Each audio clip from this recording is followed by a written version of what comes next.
salaamaaleykum mbokk yi ñu ngi leen di nuyu di leen ziar yéen ñëpp di leen jox seen wàccuwaay.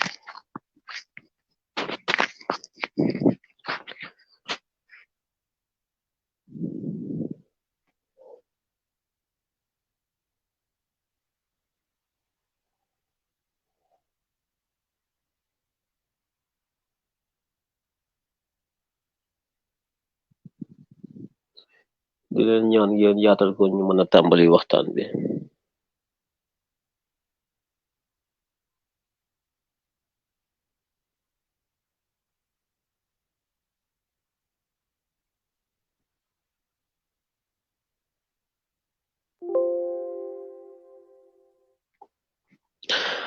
daanaka jamono bii sax du jamonoy waxtaan amatuñu jot di waxtaan.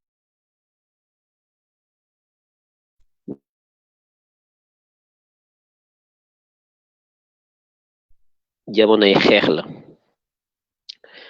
mais dama gis ne ba léegi am na lu des lu jote dugg ci seen bopp yi wala boog loo xam ne xëy na daf leen ko jaralul ci li ñuy xeex moo tax may taal ni di waxaat di soññewaat ci li ñu war a def ak ni ñu war a taxawee parce que dama gis ba jàpp ne am na ñu bari ñoo xam ne dégguñu wala xamuñu li ñuy xeex wala dañuy waxandoo ma riirandoo waaye xamuñu li xew. Voilà, ku partager rek c'est bien.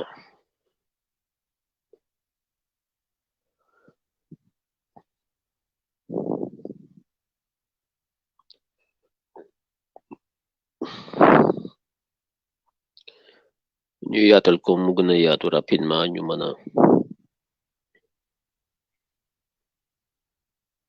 mën a wéy ci waxtaan bi.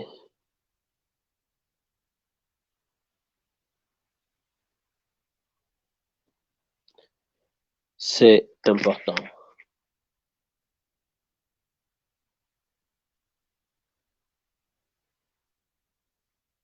ñu yaatal ko.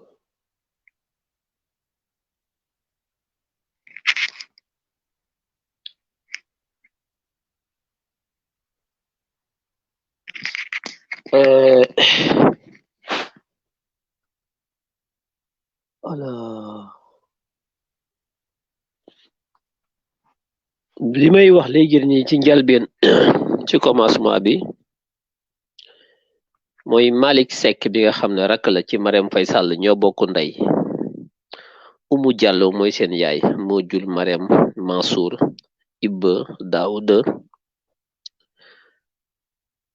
ak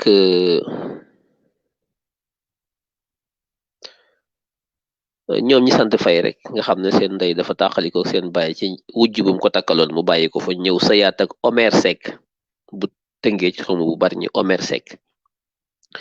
bi mu takkee Omer bi ko Omer takkee ñu am ci ñaari doom benn doom bu góor ak benn doom bu jigéen doom bu góor boobu nag Malick Seck mi la mook ak Marème Faye Sall ñoo bokk benn ndey Umu Diallo mooy seen ndey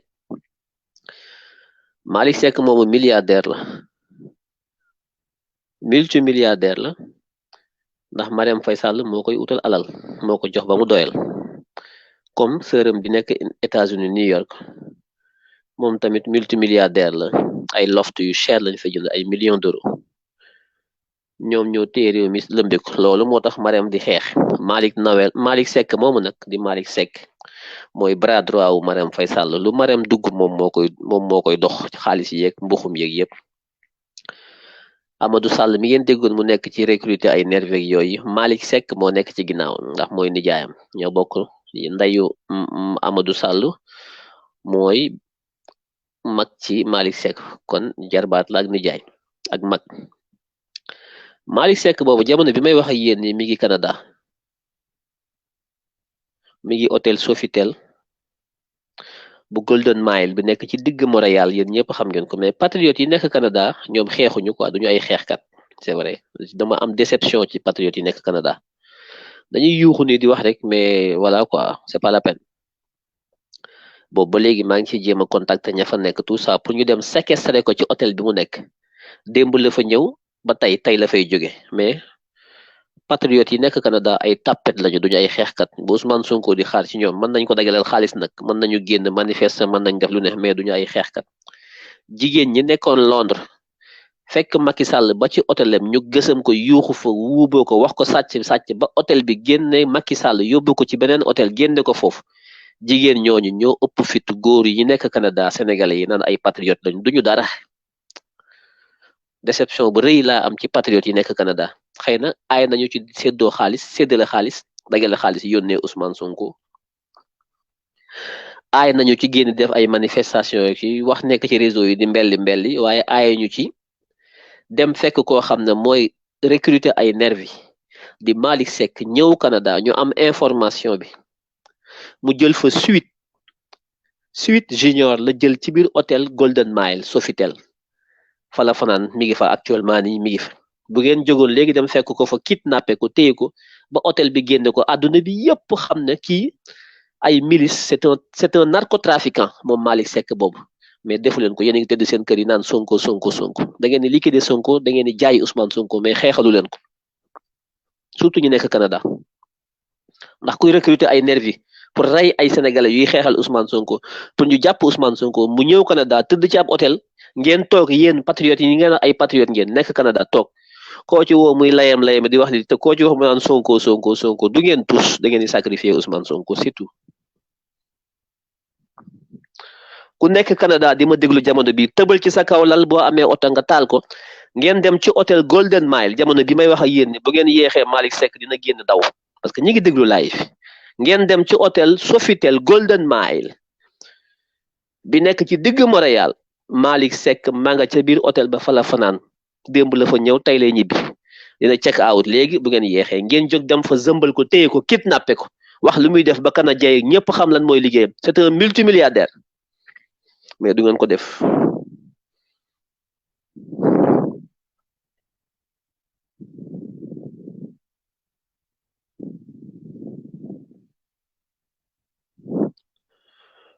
yaay Binta Seck ak Malick Seck ñoo bokk ndey ak baay Oumou Diallo yaayu Marème moo leen jur ak Noël ak Omer Seck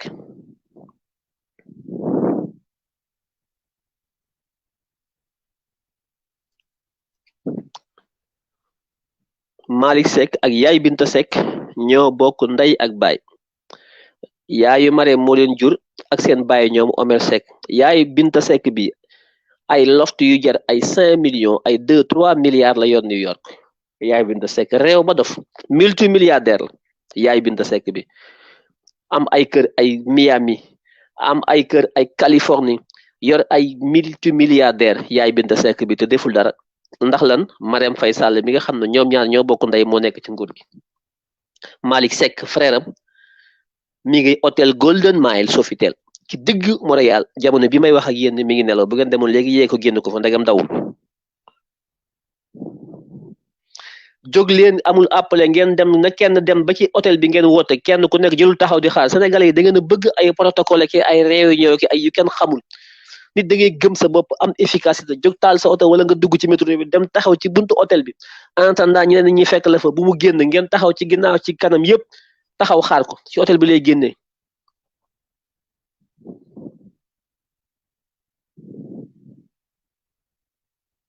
ngeen kidnappé ko téye ko filmé ko wax ko ba àdduna bi yëpp rajo Canada ak CNN ak BBC ñëpp xam ko trafiquant de drogue la trafiquant de cocaïne la Malick Seck bii waxoon naa leen ne Petit Boubé 45 milliards yi ñu def ci arme bi ministère de l'environnement te ba léegi gisuñu ko Petit Boubé bi mu ne cëpp Sénégal Malick Seck bii la toogal Malick Seck moo ko yóbbu ci papaam Omer Seck Malick Seck Omer Seck ak Petit Boubé ñoo dem seeti Abdou Karim Sall Marème Faye Sall moo joxe caution bi ci ginnaaw moo leen boole ñu dem signer marché bi ak Abdou Karim Sall ministre de l'environnement mu nekk marché fictif ay armes yoo xam ne tey moom lañ jox nervi yi am na lu ñu jot a jënd am na ay oto yu ñu jot a jënd ak ay armes yu jot a dugg lépp ñëwul ñu jox ko ay nervi pour ñu xeex ak ñoom nervi yooyu moom la Biram Faye bi nga xam ne mooy chargé ministère délégué xaw ma leen chargé des nervis ñoom ñoo recruter nervi yi Malick Seck bii ngeen téye ko mu nekk Canada ngeen waroon ko kidnappé ba àdduna bi yëpp gis ko ngeen toog di ne la koo ci woo mu naan la wuy kenn xamul c'est décourageant lépp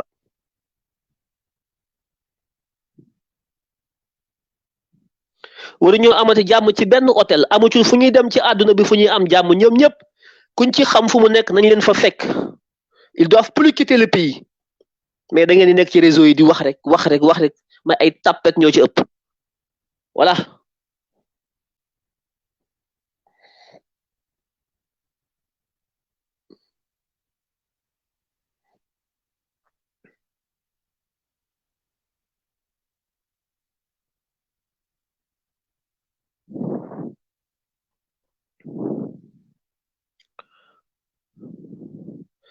Babacar Wade, je suis déjà sur place. C'est très bien.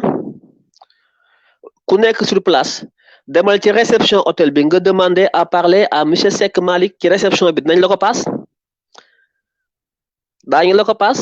dem leen ci réception bi ngeen demander à parler à monsieur Seck Malick mi ngi ci hôtel bi suite la fa jël suite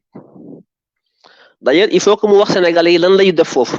pourquoi mu jël fa benn nuit jamono biñ ne la veille dañuy jëli Ousmane Sonko coole ku nekk di wax Sénégal gépp nekk ci danger moom ma nga dem tëdd Canada jaaxaan ci ay hôtel de tëdd ci ay suite moom Malick Seck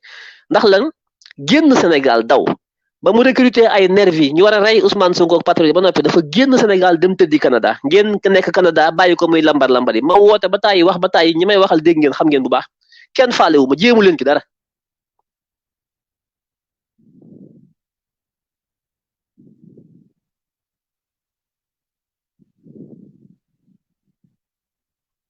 sa xol bi day tàng day jeex parce que da ngay yaakaar ne niveau bi nga toll di xeex fa la ñëpp toll mais ñi ci ëpp dañuy tàppale gëmuñu tous dañuy waxandoo bëgg siiw mais pare wuñu pour xeex.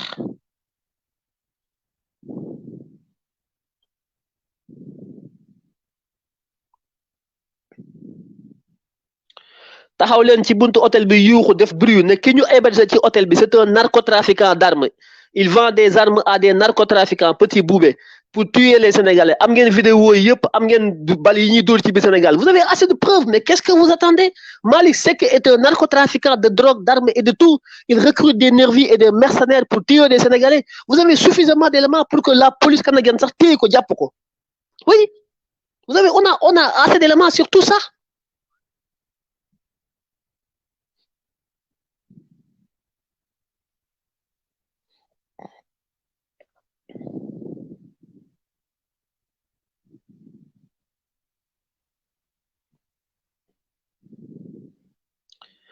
donc dañ fa dajee Montréal peut-être pour plainte bi ñu wax dañ koy plainte Mollah Morgun peut-être loolu moo leen fa indi donc c'est lié peut-être à la plainte bi ñu war a def moom mooy indi xaalis bi ak yeneen mais dañuy nekk ci réseau yi di mbell gi dul jeex donc su ñëwee Canada soit dafa am xaalis bu muy blanchir wala boog mu ñëw ci question plainte yooyu may dégg ñaan moom la ñuy plainte foofu mais yéen a ngi toog di xoole mi ngi ci hôtel bi Golden Mile Sofitel ci digg Canada suite la fa jël.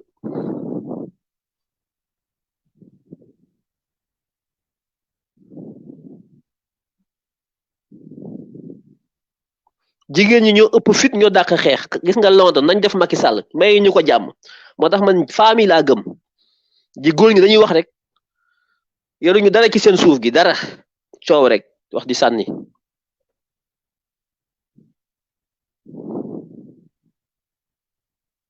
faites vite parce que il va léegi check out léegi mu génn parce que tey la war a dem xaw ma fu mu jëm mais ñu ngi koy tracé di ko topp fu mu dugg daañ ko wax fu mu dugg daañ xam fu mu dugg parce que dañ leen di topp y a des patriotes partout dans le monde dañ leen di traqué man loolu mooy sama liggéey di leen traqué di leen jox information yi kenn ku nekk sa liggéey mënuñoo nekk fépp bu ñuy nekkee fii ñi dañu war a nekk fële.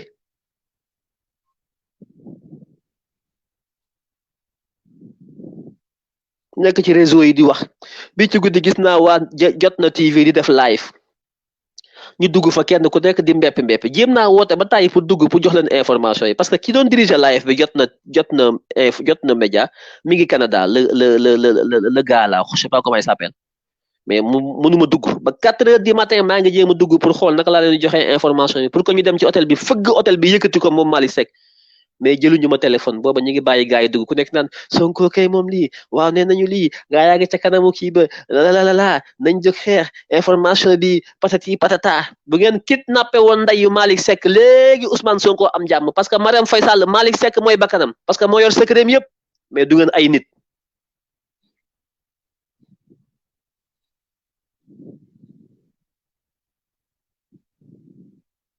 dafa ku Paris moom ku ma fi xam koo nekk wala Milan wala Londres wala Europe ku ma fi xam foo fi nekk dinaa la traquer ba xam foo nekk dinaa joxe information yi préparé leen ñoom dootuñu amati jàmm.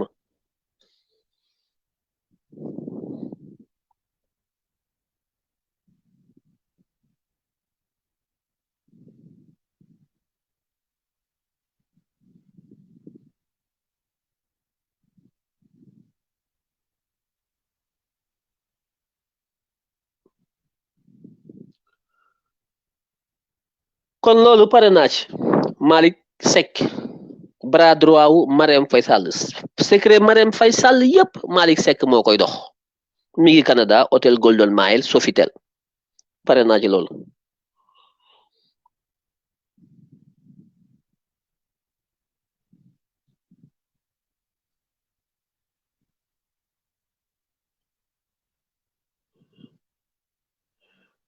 Alors kan moo nekk ci live bi di def ay yu kenn xamul parce que moi je regarde pas souvent les messages je m'en fous. Ça ne m'intéresse pas de lire certains messages parce que am na ñoo xam ne bon voilà dañ lay roubé mais ça m'intéresse pas donc je dis ce que j'ai dit après bon su amee ku fi def loo xam ne defuwul ngeen signaler ko ñu bloqué ko facilement hein c'est pas compliqué hein fii amul ay takkal naanal ay sëriñ beet pousse géej gi ay fii amu fi fii moom da nga naan diw rek ñu bës ci bouton Mark Zuckerberg moo fi nekk c'est pas compliqué amul ay sangatu amul ay périer béjjën ak ay takkal ak sangal ak ñaanal ma amu fi da ngay def la wërtu def ñu mettre la en état boo xam ne dootoo mën a agir c'est tout c'est aussi simple que ça donc voilà on continue ma bëgg a ñëw wax ak ñi nga xam ne ñoo nekk Sénégal ñoom tamit te wala taxaw xeex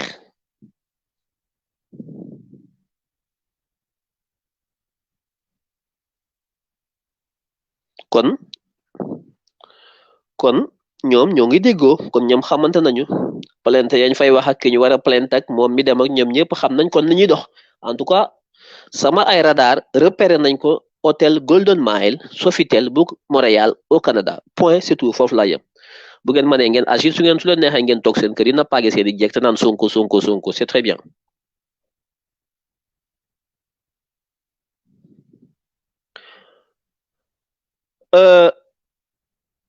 may wax ñi nekk Sénégal ñi nga xam ne ñi ngi taxaw maa ngi gis tamit GPS yi réunion assemblée générale veillée su ngeen bàyyi leen caaxaan ay nit duñu caaxaan man sama wax du neex ay réunion ay veillée da ngeen di caaxaan lu ngeen di veillée ak lu ngeen di réunion pour lan veillée réunion pour def lan pour toog di xaar lu ngeen di xaar da ngeen di xaar ñu jàpp Ousmane Sonko ngeen di soog a jóg le médecin après la mort xeexu leen da ngeen di tàppale xeexu leen da ngeen di tàppale su ngeen bëggoon Ousmane Sonko bëgg mu sauver bëgg projet bi jàll du ngeen xaar bañ jàpp Ousmane Sonko su ñu nee dañoo bëgg a jàpp Ousmane Sonko ba ñu ko waxee la Sénégal commencé tàkk démb ba léegi waxoon naa fekk réew mi tàkk yéen a ngi ne nemm toog ku nekk nag di def concours nag def ay communiqué ci réseaux sociaux yi waaw dégg nga maam section tel patati pat da ngeen ni cinéma xeexu leen te Macky Sall xam na loolu da ngeen di tappale bu ngeen doon xeex tey Ndakaaroo ngi tàkk Ziguinchor a ngi tàkk Kolda ngi tàkk Bignona ngi tàkk Sédhiou ngi tàkk Mbacké ngi tàkk Thiès a ngi tàkk Guédiawaye Pikine Tëngéej fépp a ngi tàkk da ngeen di xaar ba Macky Sall taal ngeen di soog a taal da ngeen di tappale dama lay ñëw rey si nga toog di xaar boo ma nee dama lay rey si bala ngaa agsi ma jóg jël sama jaar si fekk la fi nga toog rey la l'intention de tuer est un meurtre soo ma nee danaa la rey damay toog di la xaar nga ñëw ku ne danaa la rey da ngay toog di ko xaar da ngeen di tappale laa wax xeexu leen bu ngeen doon xeex du ngeen ma déglu live kon yéen a ngi xeex bu yàgg du ngeen ma sax tal bëggu leen Sonko da ngeen koy nax da ngeen a bëgg dund bëggu leen a dee da ngeen Sonko ngeen bëgg utiliser sacrifier ko mu xeexal leen bu amee ndam ngeen jariñu bu deewee ngeen ñaanal ko yàlla reste in peace da ngeen di profité ci courage Ousmane Sonko mais xeexal leen ko ay tappalekat ngeen bu ngeen doon xeexal Ousmane Sonko dëgg bëgg ko dëgg bëgg projet bi ndax projet bi mooy njariñu Sénégal te mooy seen njariñ waaye comme bëggu leen seen njariñ sax yéen du ngeen xeex pour seen njariñ bu ngeen bëggoon seen njariñ tey heure bi may wax ni Sénégal a ngi tàkk balaa Macky jóg ñun ñoo koy attaqué Macky duñu xaar mu attaqué ñun ñooy attaqué Macky Sall ñun ñoo leen di attaqué réew mi boy fépp boy nga xam ne ñoom dañuy tal leneen loolu ay wax jëlee Ousmane Sonko bu réew mi nekkoon di tàkk ni nga xam ne ñoom daañu am jotu wax ay Ousmane Sonko yéen a ngi toog seen kër di nelaw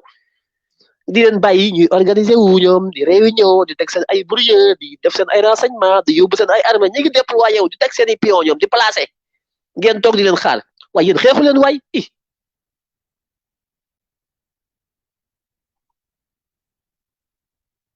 toog di xaar jamono bi ngay xaar Moussa Fall nga teg ay nitam di teg ay arméem di jël ay fetalam di placer ay pion di renseignement di teg di bourrier ngeen may ko temps muy liggéey di def loo xam ne bu dee bëreet jóg dal ci seen kaw parce que jamono bi muy préparé wu yéen a ko bàyyi muy préparé du ngeen fa fekk def ko lu waay yéen xeexu leen waay xeexu leen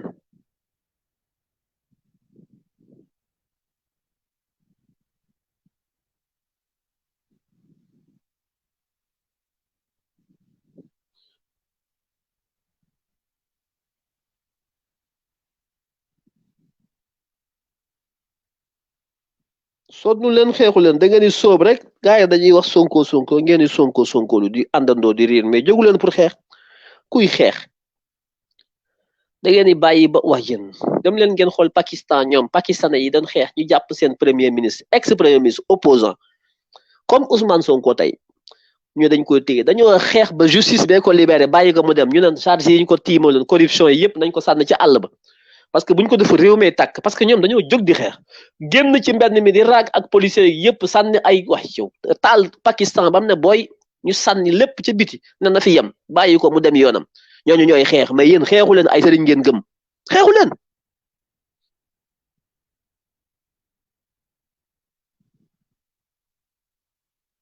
makee gi déroulé di toog di réunion di teg seen i plan di jël seen i nit di recruter di jënd seen i arme di jënd seen i kii ànd ak seen ay israélien di déplacer seen ay troupe di yóbbu Ziguinchor di placer fii di teg fee Moussa Fall ñëw ba biir Casamance toog di planifier di réunion naan lii la ñuy def léegi ngeen toog di ataaya kii di wax yu kenn xamul di filmer ki toog gën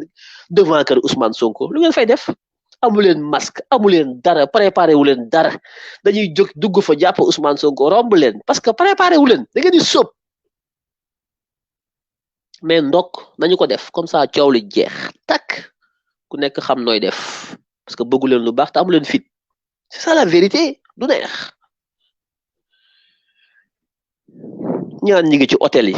yéen naka la hôtel di jàkkaarloo kër Ousmane Sonko ñu ne loge nañ fa ay nit ngeen di bàyyi ñuy tëdd ci hôtel yi ñoom di nelaw di xëy di ndekki yu neex di dugg ci piscine bi di leen surveiller renseignements généraux yi ñi ngi tiim kër Ousmane Sonko hôtel bi ngeen jàkkaarloo ngeen toog fa naan yéen mais yéen xeexu leen sa noon ñu la mi ngi nii taxaw ci yéen sa noon bi la war a rey si bi la war a jàpp si mi ngi nekk ci kër gii fii ma ngay sangoo ko naan ak parfumé wu di préparé wu nga toog naan non mais yéen du ngeen ay nit waay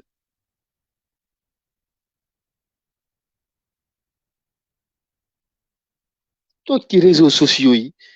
di mbelli guddi ak bëccëg te li ngeen war a def defu leen ko c'est ça la vérité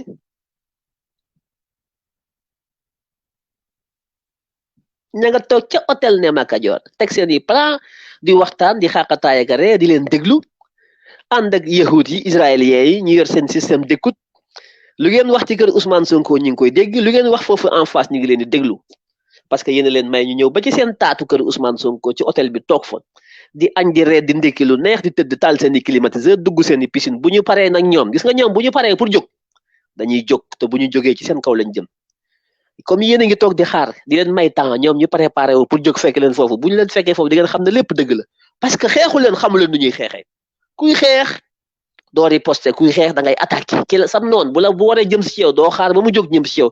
buy wàcc pour jëm si yow nga koy fekk fa mu toog nga neutraliser ko loolu mooy xeex ay hôtel yan hôtel yéen war ngeen a bàyyi benn hôtel foofu muy fonctionner ay nit di fa dugg di planifier ci ay tappale pour bëgg a faagaagal koo xam ne askan wi yëpp ko yaakaar Sénégal gépp di ko xaar Afrique gépp di ko xaar ay lu mat ñaar fukki nit ci réew mi képp bari wuñu bëgg ko faagaagal tëdd ci ay hôtel ngeen toog ci wetu hôtel yi toog di caaxaan naan yónnee la ñu lu ñu lekk ak lu ñu attaaya ak di filmer seen bopp di veiller wu leen yoru leen dara il faut arrêter da ngeen di caaxaan xeexu leen li waroon a fekk région de Ziguinchor Bignona Oussouye fépp ñu wàcc Ziguinchor fees dell dugg hôtel Nema Kajoor fekk fa RG yi génn leen téye leen takk leen jàpp leen ñoom ñëpp en otage hôtel bi kenn du dugg kenn du génn ngeen nekk fi naan waay yéen xeexu leen waay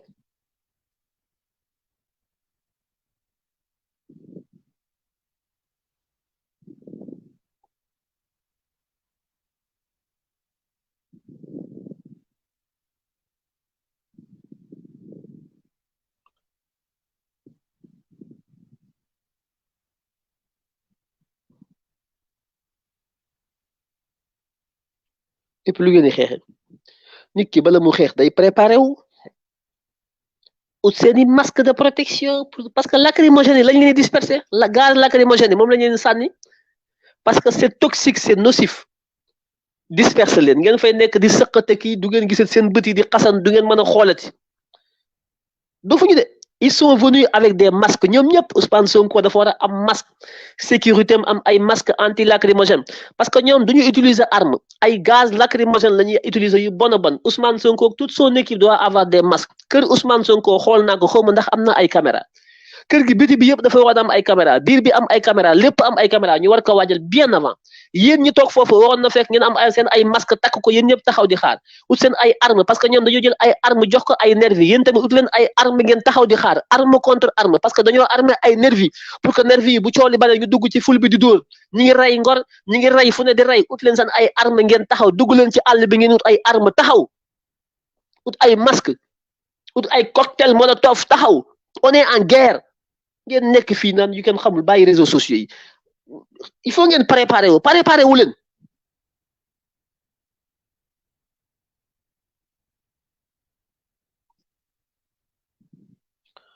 ma ne ay encouragé ay liggéey wax day découragé gis nga seen tappale yooyu man nekkuma ci man je ne suis pas dans vos émotions primitives là tu comprends voilà moi je raisonne ay encouragé mooy lan di leen jay di leen tagg di leen wax loo xam ne du dëgg moi je suis factuel wax te pare wuñu pour xeex ay naafeq ngeen parce que bëggu leen dëgg tappale ci ngeen nekk di faire semblant que yéen a ngi xeex pare ngeen te pare wu leen xamu leen sax nu ñuy xeexee dama leen koy wax man nekkuma seen tappale yi voilà ku bëgg déglu ku bëggul nga dégager force personne li ngeen def maa leen ko gën a bëgg fuuf xeex bi maa leen ko gën a bëgg donc su amee lu ci jaar yoon dañ koy apprécier bu ci amee ay faay dañ koy wax mais di naxante rek fekk koo xam ne xamul lu ñuy xeexee préparé wul nga naan ko waaw góor di ko tagg di ko wax lu ko neex yaa ngi koy lor da nga koy lor ba dugal ko ci ñu rey ko parce que préparé wul da nga koy wax ne ko hé yow nee nga da ngay xeex préparé pour xeex kuy xeex nii ak nii ak nii lay taxawee nii lay def loolu mooy dëgg mais fekk ñoo xam ne pare wuñu pour xeex nga naan nañ leen encouragé loolu leen di encouragé mooy leen très bien vous êtes bien préparé merci beaucoup acca waxi tappala yooyu waxi caaxaan yooyu nekkatuñu ci loolu c'est du sérieux c'est de la tactique ay làppata ngeen du ngeen changé mukk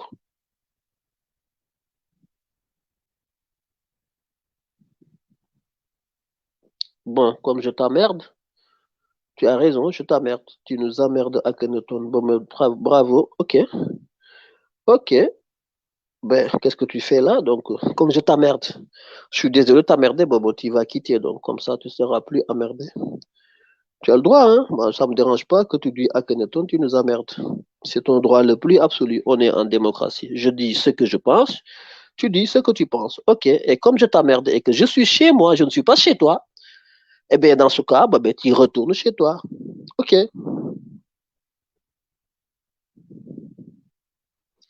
man samay wax du neex ñi ma yàgg topp ñëpp xam ngeen ko que ñu nekk ci jàmm que ñu nekk ci guerre je suis un esprit rationnel un esprit factuel je ne suis pas dans le sentimentalisme nekkuma fi di wax lu leen neex du ma leen encourager dans l'aveuglette di leen encourager ci ay tappaleeki ay affaire u làppato man du ma leen encourager déedéet su ngeen defee lu ngeen encourager ma wax ko su ngeen defee loo xam ne lii seen bakkan mën na ki des parce que c'est pas professionnel dama leen di critiquer pour ngeen jóg defaruwaat man loolu laa seq ak yéen du ma leen nax ku yaakaar dama fi taal live pour di encourager ay ñoo xam ne ñi ngi ci musiba ma leen di encourager ci seen musiba boobu bañ ñàkk ci seen bakkan boo léegi ñu taxaw naan encore rayet nañu parce que on se prépare pas comme il faut moo tax ñoom suñu jógee ñoom jamono bi ngeen toog yéen di attaayaak di yelwaat ñoom ñi ngi préparé wu naka lañ leen di neutraliser ma leen koy wax ngeen ne wéy il faut encourager ces troupes encourager quoi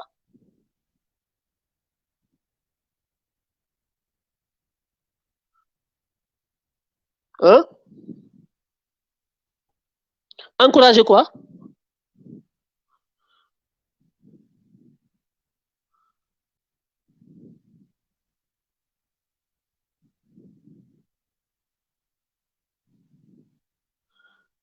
hein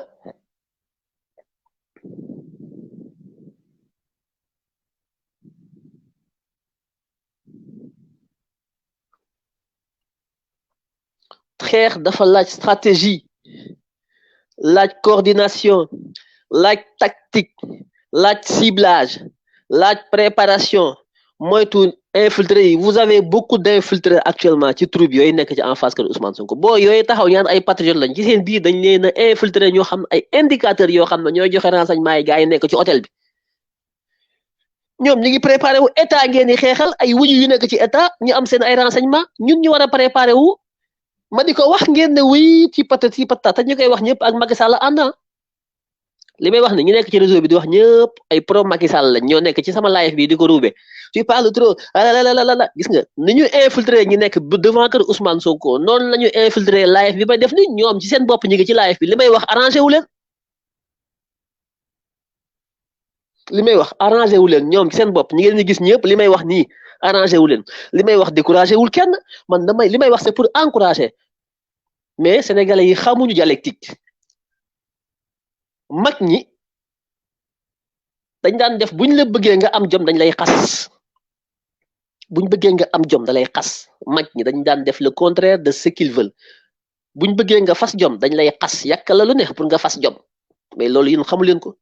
ay làppato ngeen moo tax du ngeen ay nit li may def nii c'est pour encourager les troupes c'est pour les préparer c'est pour les éveiller c'est pour que ñu gën a am jom fas jom mais du ngeen ay nit ay làppato ngeen ñi fi nekk nag yëpp nga xam ne wax ji may wax neexu leen ñooñu ay infiltré lañ Macky Sall la ñuy liggéeyal parce que live bi c'est ouvert ku ñëw déglu ku nekk bind pour lan pour influencer leen yéen les vrais patriotes yi nga xam ne yéen da ngeen a bëgg réew mi changer moo tax ku ruube rek jiji nag ma ko bloqueel ku fi ruube rek bloqueel ma ko parce que on est infiltré comme Ousmane Sonko est infiltré comme ñi nekk devant kër Ousmane Sonko sont infiltré état mooy dafe noonu dañ jël ay paa yu am bijjaaw jël ay maire yu am bijjaaw jël ay jeunes jën ay Baye Fall jën ay sëriñ ay marabu dugal leen ci xeex bi ñu infiltré ñu leen jox alal ju du jeex te yéen xamu leen loolu mais nag waxuma ko pour ngeen tiit waxuma ko pour ngeen dende ginnaaw dama leen koy wax pour yéen ñi may waxal les vrais patriotes ngeen bàyyi ci xel prudent benn waaye dama koy wax pour ñoom ñi ko def état parce que communication dafa am ñaari direction c'est une communication bidirectionnelle man su may wax damay wax ak ñaari mbir waxuma ak yéen képp waaye damay wax ak noon bi nga xam ne mi ngi laxas li muy laxas di ko dugal ci suñu biir ne patt jàpp njaamuram mu yaakaar ne xamuñu ko man xam naa ñoom li ñuy def su ma koy wax pour yàq seen plan la ñoom pour ñoom ñu xam ne man mii xam naa ñoom li ñuy def te yéen ñi nga xam ne maag yéen ñoo bokk xeex bi da ngeen ko war a xam donc su may wax waxuma ak ay lappato waxuma ak yéen lappato yi ñi may waxal borom xel yi ñi yàlla naan borom xel yi ñi yàlla di waxal ci alquran man ñooñu laay waxal ñi nga xam ne seen xel yi day màcc day réfléchir waxuma ak dof yi ak lappato yi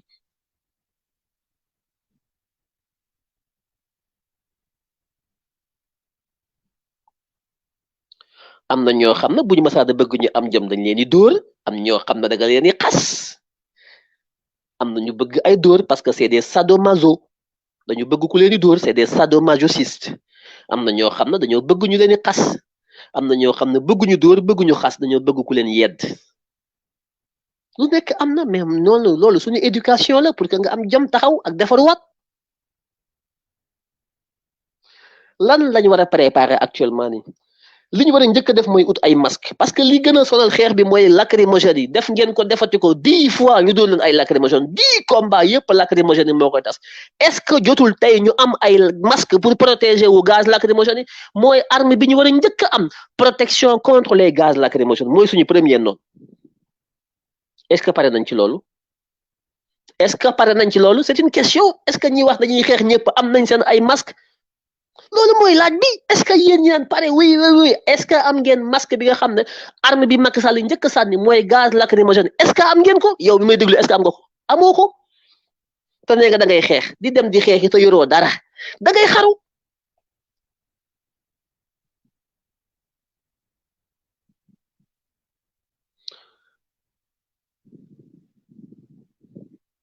ñi ngi ci live bi nag ñoom seen faux compte yi gis nga ñoom ñooy bind ku fi dee yaa xaru ku lii ñoom la de ku ngeen ci gis jiju koo fi gis muy bind ku fi dee yaa xaru bloqueel ma ñoom la seen faux compte yi parce que Macky dafa teg une grande machine de manipulation ci biir réseaux sociaux yi te yéen xamu leen loolu israéliens yi la àndal ñu teg machine bu ngand ci biir réseaux sociaux yi dañuy influencer di yàq suñu xeex di dugg di def le contraire suñu waxee lii ñu wax lee lépp pour jaxase xelu askan wi parce que Macky dem na ba xam ne ñu ëpp ci ñu topp Ousmane Sonko ñu ci bari ay làppato la lu ñëw ñu topp ko léegi nag Macky dugalal leen ay experts yoo xam ne ñoom dañ leen di influencer ci réseaux sociaux yi mais négativement pour rey xeex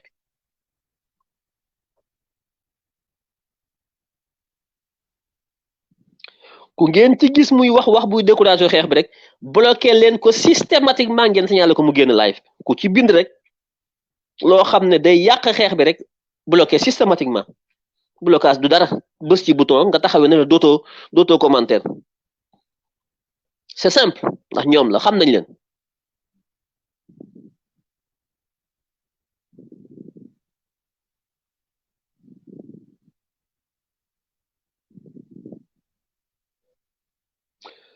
boo paree ci masque bi yow mi war a xeex mi naan Sonko boo ko laalee yow soo paree sa masque est-ce que am nga sa kagul mbaxana bi nga war a sol kagul bi ba kenn du la xam ne ñoom GIGN ak BIP suñuy jóg di dal ci kaw Ousmane Sonko est-ce que gis ngeen leen dañuy sol getaru ba ne kekk sol seen ay masque ba doo leen xàmmee takk seen ay masque anti gaz sol seeni kagul kenn du leen xàmmee kii téye Ousmane Sonko ak di ko bundu xataal kooku doo ko xàmmee Ousmane Sonko sax du ko xàmmee dañuy masque wu ndegam ñoom ñiy def loolu ñoom ñooy masque wu waxantuma la ak yéen kon da ngeen a war a protéger wu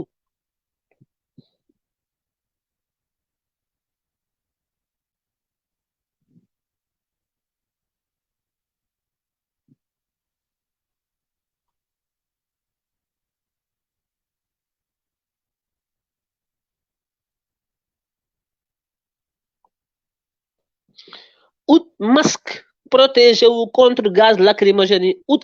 kagule seen kanam génne seen bët yi képp di génn ak seen bakkan yi ut ay sac à dos def ci ay cocktail kakatof ak ay cocktail molotov fabriquer ay boule de feu am na ay boule de feu kooku beneen forme arme la boo xam ne day am ay plomb am ay yëpp am na ñu ko mën a fabriquer ñu wax leen ni ñu koy fabriquer am nañ ci équipe yi ñu bare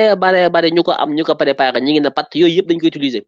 am nañu ci équipe yi ñoo xam ne tamit jël nañ seen ay arme taxaw ndax comme ñoom nervi yi dañoo am ay arme jox ko nervi yi ñun tamit dañu taxaw fu ñu gis nervi fu nervi dóoree arme ñu génne arme contre nervi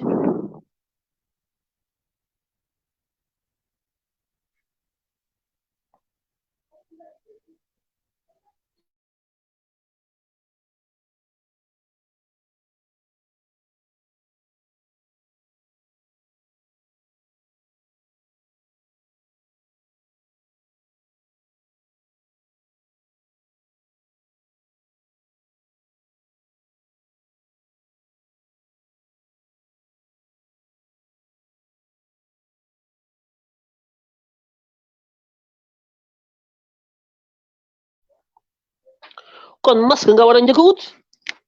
masque wu ba lacrymogène bi di la dugg parce que pour nga xeex résistance nga wax il faut résister au gaz lacrymogène il faut nga mën a résister gaz bi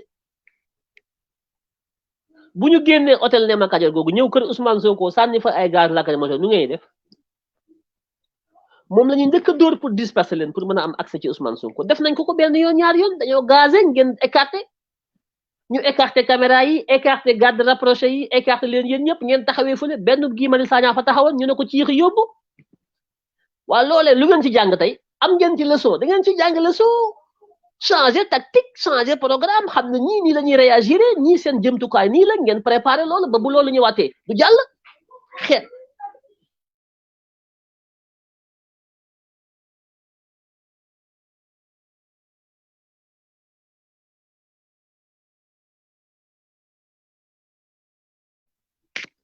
mais chaque fois on répète les mêmes erreurs te kenn du ko wax li may dégg ñuy wax ñëpp waxuñu li ñu war a wax mooy li jot a xew ci ginnaaw du benn du ñaar du ñett ci kaw Ousmane Sonko lan lañ ci jàng lan mooy suñu force lan mooy suñu faiblesse parce que force bi du mbooloo bu Sénégal gépp taxawoon di xeex ak Ousmane Sonko te mënuñoo xeex Ousmane Sonko du am ndam dañoo war a jàng ci li xew ci li weesu ci li nga xam ne def nañ ko Ousmane Sonko du benn du ñaar du ñett ndakaaru yëpp ñu def ko ñoom ñoo ko def ñu xool naka lañ ko defee ñoom seen modus operandi ñoom naka la ñuy procédé bu ñu bëggee téye Ousmane Sonko bu ñu ko bëggee faagaagal toj oto ma yooyu yëpp duñ ko defee mais gis ngeen image yi léegi lan ngeen ci jàng vous répétez les mêmes erreurs vous voulez utiliser les mêmes moyens benn façon xeexukaay ngeen bëgg a am yéen ñoom sax dañuy changer xeex mais yéen du ngeen changer mukk man di ko wax ngeen bu ko kenn wax.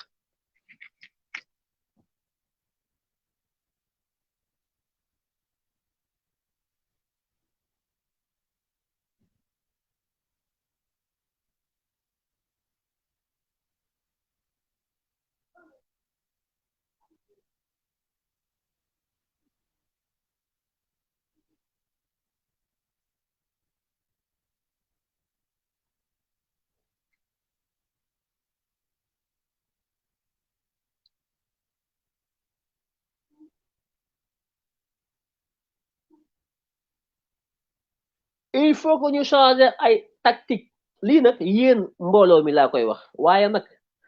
am na loo xam ne duma ko wax fii parce que am nañu ci biir xeexkat yi ay équipe d'élite am nañu ay force ñun élite yoo xam ne ñoom nekkuñu ci laay fi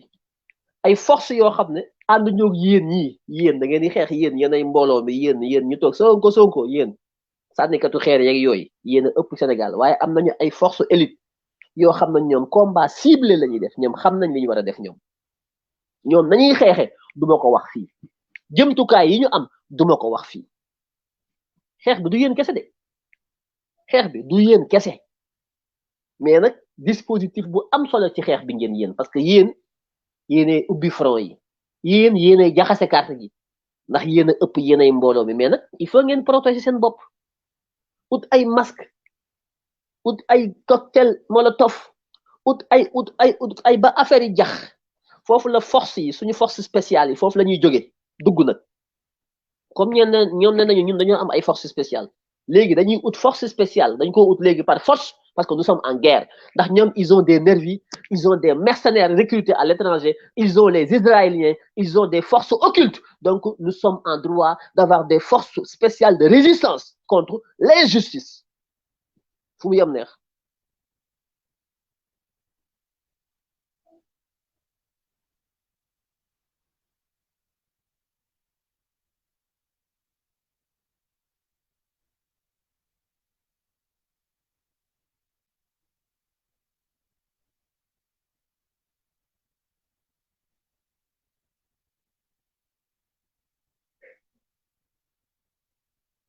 heure bii may wax ak yéen waruñu foon nekk toog di xaar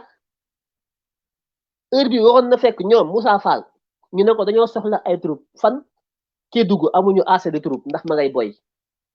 heure bi waroon na fekk ñu ne Moussa Fall war a suugi dëkk baa ngay tàkk turu bi doyuñu heure bi waroon na fekk Kébémer di tàkk Tivaouane di tàkk Mbacké di tàkk Thiès fépp Fatick Diourbel Kaffrine Kaolack Tamba Ziguinchor Bignona fépp tàkk ba Moussa Fall moom dootul tal ay Ousmane Sonko turu bi yi mu yore da koy delloo ca foofee pour mën koo sécuriser mais ngeen na tekk fépp na tekk mu jël di nekk Sénégal yëpp yóbbu Ziguinchor pour ne ciix Ousmane Sonko parce que yënguwu leen loolu mooy dëgg tactique bi njëkk suñu première arme ci xeex suñu premier avantage suñu atu bu njëkk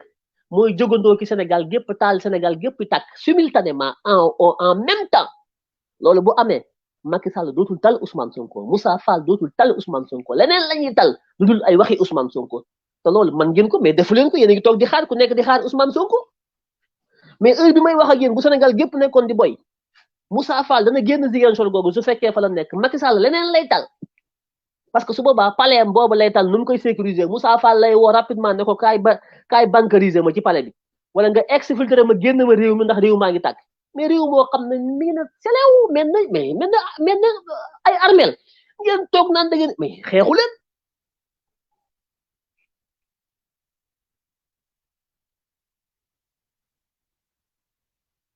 su ngeen doon xeex bu ngeen a bëggoon défendre Ousmane Sonko da ngeen di attaquer Macky Sall te attaquer Macky Sall mooy taal Sénégal gépp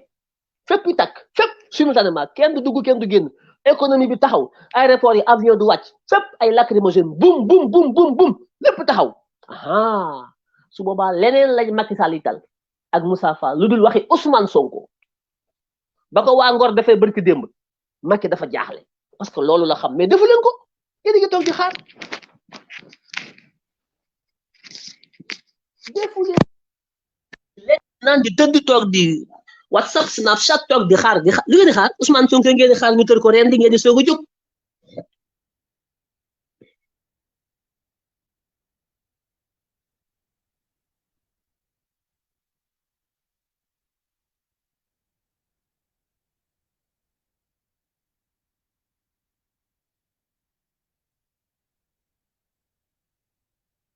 avantage bi njëkk ci xeex mooy bu ñu xaar ba suñu noon bi jóg jëm ci ñun ñun ñoo war a njëkk a jóg boyal réew mi yëpp fépp takk guddi ak bëccëg kenn du dem kenn du dikk su boobaa ñoom daañu tal leneen lu dul ay waxi jëlee Ousmane Sonko jàppi Ousmane Sonko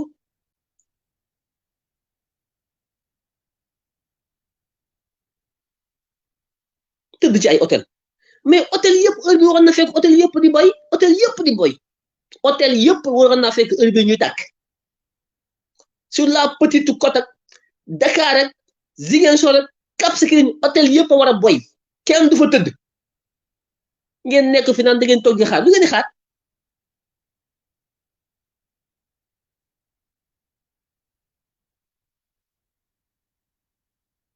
loolu mooy xeex on est en guerre te Macky Sall moo ko bëgg mooy provoquer guerre civile ci réew mi fa lañ jëm bëgg xeex bañ xeex par force parce que loolu la Macky Sall bëgg def na ay tappaleem monter ay dossier instrumentaliser justice bi di leen def loolu li mu bëgg di faagaagal ay nit di rey di tëj ngeen toog di xoole loolu guerre civile la indi ci réew mi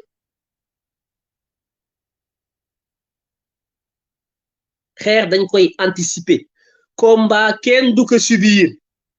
on ne subit pas le combat on agit le combat voilà man dooma tëkku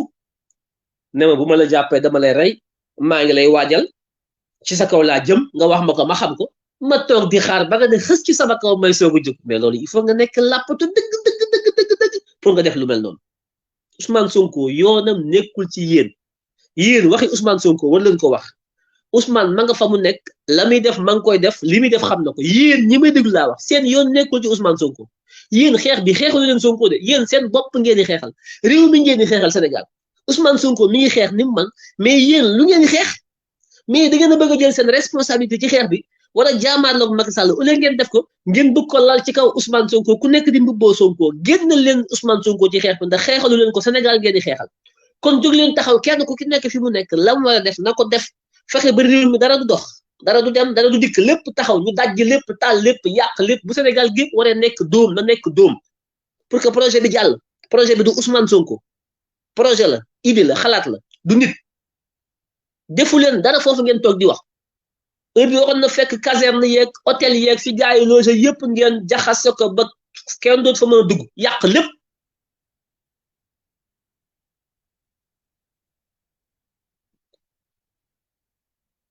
c'est dès maintenant qu'il faut attaquer. On n'attend pas l'ennemi venir nous attaquer. Nous devons attaquer l'ennemi, taper sur l'ennemi de façon violente, puissante et permanente. C'est ça la guerre. C'est ça le combat. On n'attend pas que l'ennemi nous attaque. On anticipe. On va cibler l'ennemi. On va attaquer l'ennemi. On va le frapper de façon puissante, de façon permanente et de façon ciblée. C'est ça la guerre. C'est ça le combat. ne toog di xaar di ataaya di way di fecc di jàmbadong di non mais il faut arrêter waay il faut arrêter faut qu'on arrête quoi faut qu'on soit sérieux aussi waxante dëgg nañu waxante dëgg bàyyi naxante bi lii façon xeex bi amul mucc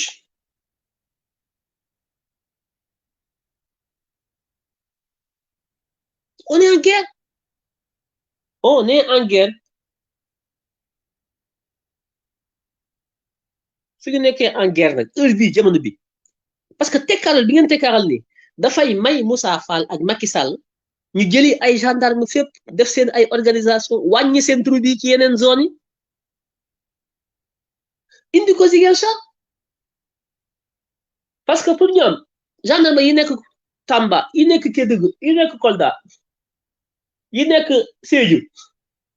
nañ leen indi Ziguinchor parce que foofu dara xewu fa parce que defu leen dara moo tax Moussa Fall daf leen di indi renfort Ziguinchor su ko defee bu ñu ñëwee Ziguinchor nombre bi ñuy nekk ak seen puissance de frappe bi ñuy àndal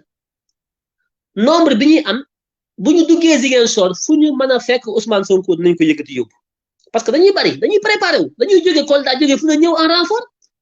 parce que yéen leen ko may jamono boobu Kolda bu doon boy Sédhiou boy fépp boy ñoom ñii ñu war a ñëw Ziguinchor pour jàppale leen duñ fa jógee dañuy toog pour jéem a sécuriser foofu disperser seen ay force parce que amuñu force yu doy ñi ngi recruter actuellement ay gendarme yi dañu lànk na ñoom duñu engagé wu duggatuñu ci gendarmerie bi parce que gendarmerie bi léegi benn genre mafia la bëggatuñ ko kenn bëggul engagé wu gendarmerie ñi ngi woo ñi nga xam ne ñoom ñoo bëggoon a dugg gendarmerie 2020 2021 2022 te kenn engagé wu leen ñu libéré woon leen jox leen seen ay livret de formation général Moussa Fall mi ngi leen di woowaat ñoom ñëpp pour di leen neexal pour ñu engagé wu parce que dañu soxla armée de guerre parce que ci guerre civile lañ jëm moo tax Moussa Fall oowaat leen mais kenn bëggatul dugg gendarmerie donc amuñu effectif bu doy amuñu armée bu doy amuñu nit ñu doy lu tax parce que réew mi yëpp dañ ko war a sécuriser léegi ñun bu ñu taalee réew mi yëpp ñoom duñu mën a nekk fépp dañuy tal leneen lakk gu am fee da ngay tal lakk ga nekk fee que nga dem di jàppi keneen loolu war ngeen koo xam loolu mooy seen première stratégie tactique bi ngeen war a njëkk a teg mooy fexe ba jógandoo yéen ñëpp fépp tàkkandoo tey ci dimanche bi suba ci altine bi gannaaw suba tey la xeex war a commencé le 14 le 15 le 16 3 jours yoo xam ne fépp ay tàkk réew mi yëpp ay tàkk procès doo am juge yi kenn du génn ngeen toog di xulee di xoole naan ay boo ko laalee boo ko patati ba mais xeexu leen waxante dëgg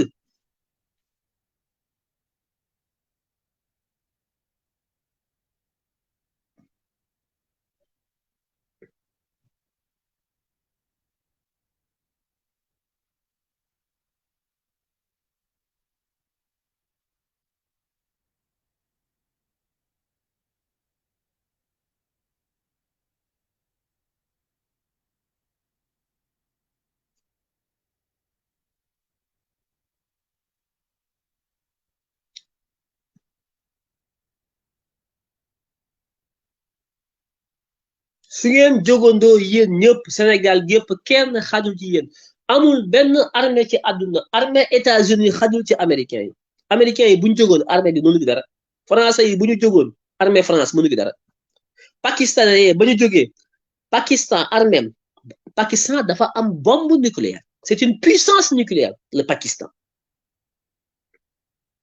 Imran Khan opposant comme Ousmane Sonko ñu bëgg ko pamti pante jàpp dugal ci kaso bi di ko tappale ay accusation bañ ko téyee barki démb askan wi dañoo jóg xeex ba justice bi da koo bàyyi sànni ko ne génne leen ko fii bu ko fi kenn indil réew mi day tàkk te pays dëkk boobu Pakistan moo ëpp arme Sénégal 10 millions de fois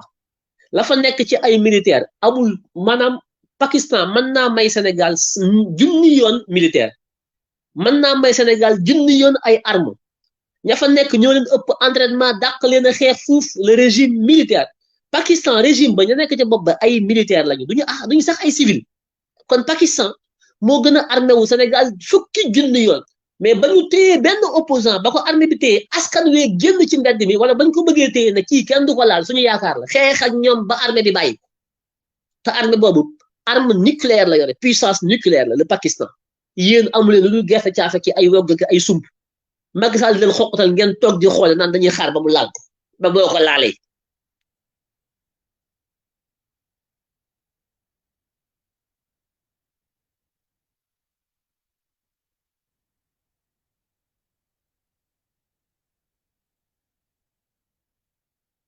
c'est le moment ou jamais lundi tey dimanche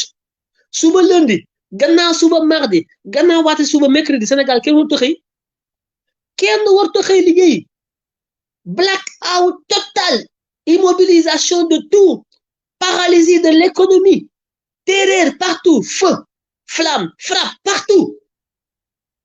c'est l'avenir du Sénégal qui est en jeu nous sommes dans notre guerre d'indépendance nous n'avons jamais été indépendants affaire bi nekkul affaire Ousmane Sonko de affaire indépendance du Sénégal Sénégal musta am indépendance ndax musu koo xeex bii nag Macky Sall wooñu mooy xeexu indépendance parce que Macky Sall moo dox suñu digganteeg indépendance bu ñu ko faatee rek wala ñu dal ci kawam rek bu ñu ko gañee ci xeex bi rek jël suñu indépendance moom suñu bopp nooteel jox ci Sénégal daa iman moo tax xeex bi du xeexu Ousmane Sonko sa xeex la sama xeex la xeexu ñëpp la parce que moomuñu suñu bopp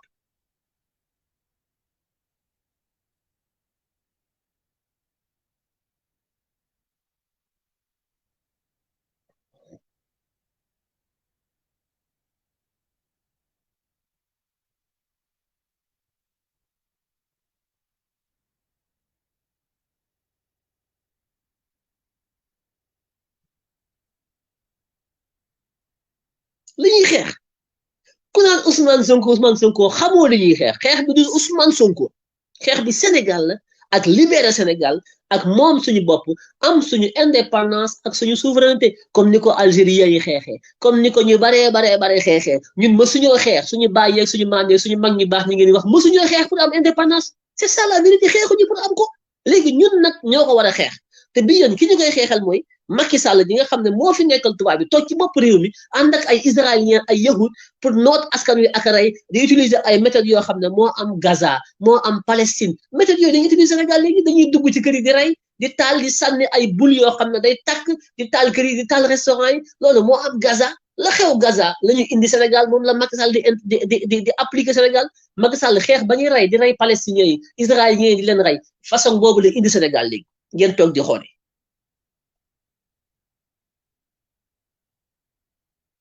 la Guinée-Bissau a fait sa guerre d'indépendance. Guinée-Bissau, dañu xeex pour am indépendance. Guinée, Sékou Touré dafa xeex ak général de Gaulle xëccoog moom reyanteeg moom ne ko man duma làppatu toroxal général de Gaulle ne ko ci biti par force Sénégal da ngeen a négocier ak seen sëriñ ak seen mag yu baax mësuñoo xeex suñu indépendance tey lañ ko war a xeex ñu ngi ci suñu xeexu indépendance ndax Macky Sall moo dox suñu digganteeg indépendance jóg leen ñu xeex du affaire Ousmane Sonko c'est plus que Ousmane Sonko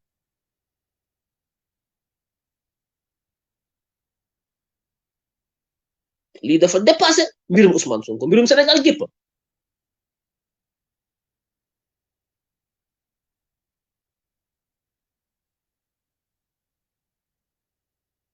ëllëgu Sénégal moo ci aju avenir du Sénégal moo ci aju seen ëllëg moo ci aju seen ëllëgi doom moo ci aju seen liberté seen démocratie moo aju ci xeex bi bu ngeen ko bàyyee dootu leen libre daa iman da ngeen ñàkk seen liberté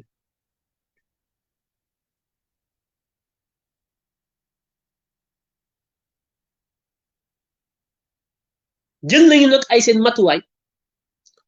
ARTP la Macky Sall jox ay instruction Orange ak Expression ñoom ñoo taxaw wàññi débit bi actuellement amu leen 4G de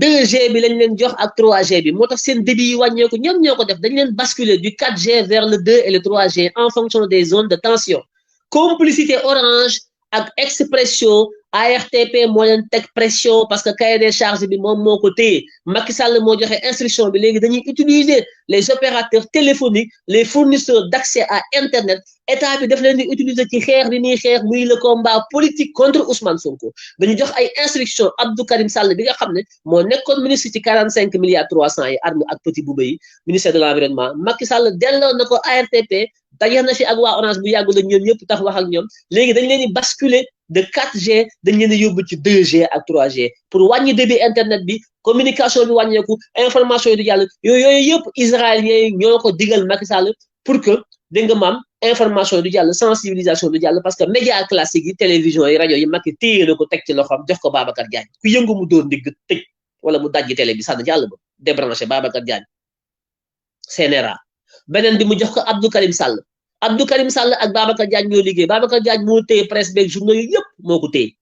Abdou Karim Sall bu ARTP moo téye internet beeg téléphone yi woo na Orange ak Expression ne leen wàcce leen débit bi jëlee leen ko ci 4G yóbbu ko ci 3 ak 2G selon les zones pour wàññi débit bi pour que xeex bi mën a am pour que xeex bi wàññeeku ñoom ñuy communiquer via ñoom seen ay réseau privé ñoom am nañu ay réseau yu ñuy communiquer di communiquer par rajo di waxante seen biir yor seen téléphone sécurisé yéen ñu xañ leen internet beeg pa yàlla léegi yëpp parce que ñoom bëgguñu li xew ci réew mi siiw bëgguñu nit ñi xam ko ngeen taxaw ne da ngeen di xaar Ousmane Sonko lu ngeen di xaar ku leen attaqué mais bon sang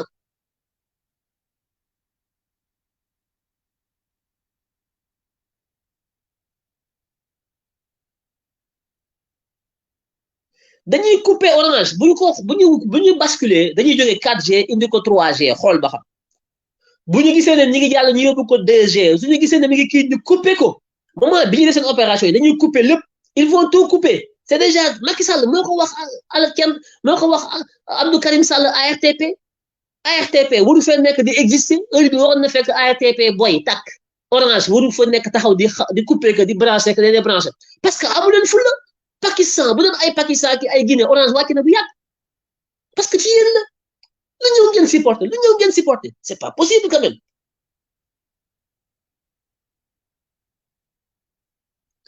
basculer nañ réseau bi ci 2G ak 3G day vaciller entre 2 et 3 4G bi lañu couper Macky mo nañ ko couper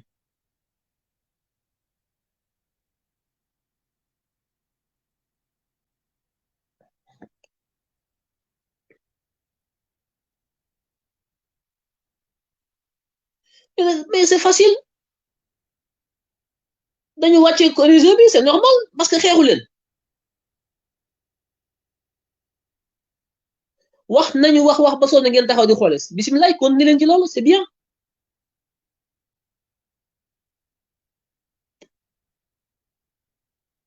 c'est bien il faut ngeen jóg xeex fi ñu toll nii amatul lu ñuy sakkanal lu ñuy korkoral lu ñuy bañ ak lu ñuy yàq ak luy ñaaw na ba noppi te bu xasee ba ñaaw ba li ëpp ci réew mi ñaaw da ngay fexe ba bokk ci ñuy def lu ñaaw boo duggee ci am réew lu bon dong am fa ñu dem ba lu bon dong moo fa am 90% li ngi def yëpp lu ñaaw da ngay fexe ba bokk ca loolee di def lu ñaaw bu la kenn mën ci def lu ñaaw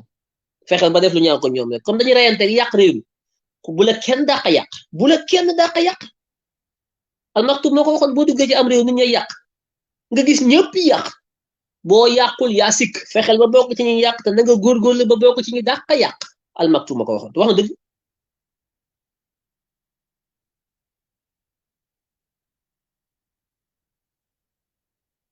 dañuy couper courant bi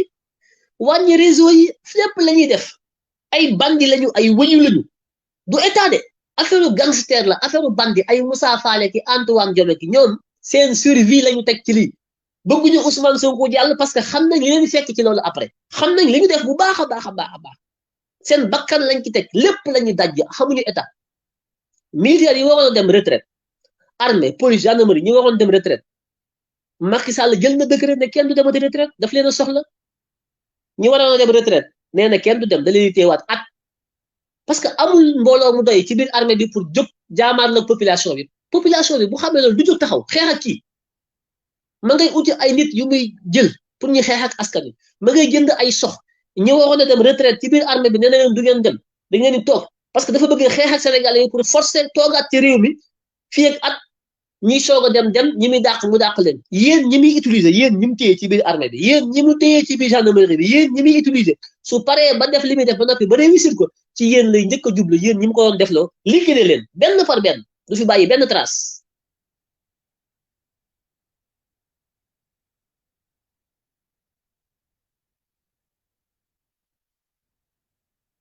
di wax nag ne ci biir armée bi gendarmerie ak police dañoo xaajaloo divisé wu ànduñu coow lu rëy fa am bu ngeen xefee ci seen biir ñoo rayante coup d'état Macky Sall armée bi ci boppam bu ngeen xefee bu ba askan wi jógee bu xeex bi taxawee da ngeen gis armée bi ak police bi ak gendarmerie bi di rayante seen biir ñoom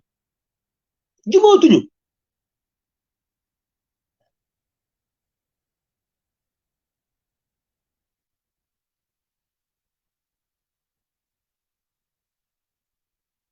amul ay GPS fii réunion assemblée générale lii seen waxi tappale yooyu mooy la luy assemblée générale da ngeen di tappale laa wax bàyyi leen seen yooyu yéen waa Pastef donte xeex bi du xeexu Pastef xeexu Sénégal gépp c'est un combat citoyen ce n'est pas un combat d'un parti politique ah sunu ay affaire parti politique man du ma ci sonn parce que man du ma Pastef man bokkuma Pastef au ma carte Pastef sunu xeex bi xeexu Pastef la sama yoon nekku ci donc du xeexu Pastef xeexu Sénégal gépp c'est un combat citoyen voilà day xeexu parti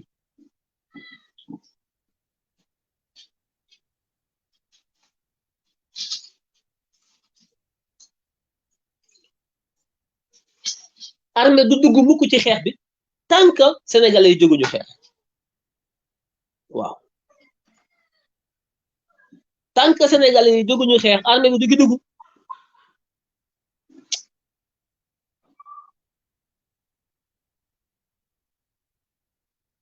général Moussa Fall dafa jaaxle dafa am ay colonel ci biir gendarmerie bi ñu koy critiquer ànd ñoom moom ñoo ko raw ñoo ko dàq jàng ñoo ko ëpp grade Macky Sall yëkkati ko teg ko ci seen kaw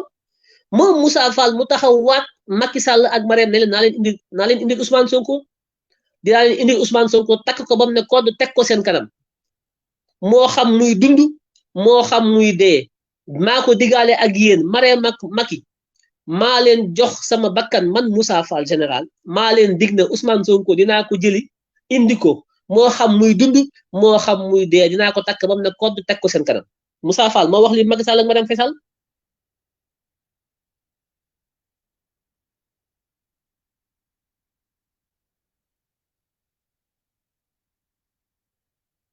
Antoine Diome ne Macky Sall police bi ma jiite dinaa la indil Ousmane Sonko fii moo xam muy dund moo xam muy dee jël ñaari corps yi nga xam ne bu dee police BIP la bu dee gendarmerie GIGN la ñoom ñaari corps yooyu la ñu bëgg a mobiliser pour dem bundu xatal Ousmane Sonko jàpp ko naka jekk même bu dul bii sax Dakar ak fépp saa suñu masaan jóg dem di procès BIP ngeen di gis ak GIGN naka jekk ce sont les mêmes corps ambassade Israël lu muy def Dakar ambassade Israël su fekkee dañuy am ambassade ci biir réew mi ay doomi Israël ñëw ci biir réew mi ànd ak ay wëju ci état bi ñuy bundu xatal sénégalais yi ambassade bi dafa war a tëj israéliens yi seen ay intérêt ci biir réew mi yëpp dañ ko war a cibler amatuñ pour am benn intérêt ci réew mi ndax seen ay doomi réew ñooy ñëw ci biir réew mi di fi appliquer ay méthodes non conventionnelles de gazage de liquidation et de d'assassinat comme ils le font en Palestine le Sénégal n'est pas la Palestine il faut que sénégalais ngeen jóg taxaw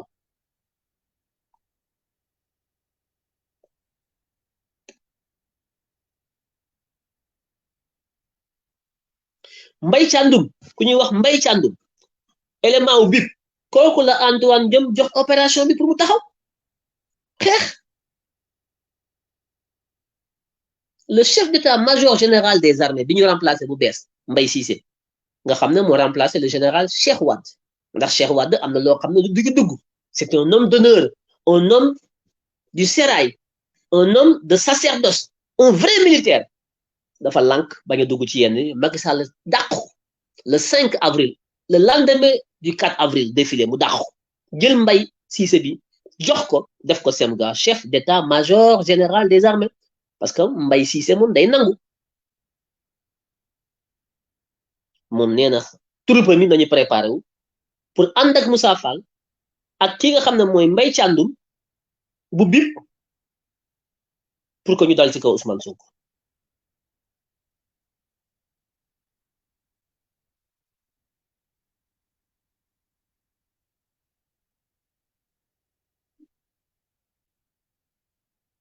dugal nañ ci réew mi ay mercenaires yu jóge Guinée Bissau ñu jógee Sierra Leone ak ñu jógee Côte d'Ivoire ñu ngi ci biir Sénégal ci Casamance ko jox nañ leen ay armes recruter nañ leen waaw Farba Ngom Marème Faye Sall moo nekk ci kaw Farba Ngom topp ci Malick Seck ñi ñooy recruter nervi yi parce que ñoo yor xaalis bi ñooy financer Marème moo joxe Macky ak Marème ñooy nas Farba ak Malick Seck ñooy argentier yi ñooy yor milliards yi ñooy financer ñooy recruter donc Macky ak Marème ñooy joxe dogal Farba Ngom ak Malick Seck bi ma leen doon wax sànq mi ngi ci hôtel bi Canada tëdd ñoom ñooy dem recruter nervi yi ak mercenaires yi fay leen pour ñu def sale boulot bu ñu paree jébbal mercenaires yooyu ñi nga ki nga xam ne mooy le colonel Pape Souleymane Ciss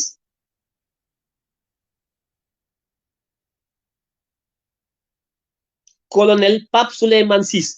moom moo yor l'aspect opérationnel de l'utilisation des nervis et des mercenaires mu nekk sous ordre de Antoine Diome waaye aussi de Birame Faye moom xam ngeen ko moo yor ASP yi Birame Faye bi ñu ko defee ministre délégué auprès de Antoine Diome waxoon naa leen ne Birame Faye la Macky Sall di préparé au cas où Antoine Diome yéeg premier ministre parce que loolu moo nekk ci xel mi Birame Faye ñu jox ko ministre de l'intérieur waaye dañu ko nommé def ko ministre délégué auprès de Antoine Diome pour créer une police parallèle fictive boo xam ne ay milices ñoo ciy nekk ay mercenaires ak ay nervis loolu la Birame Faye di gérer.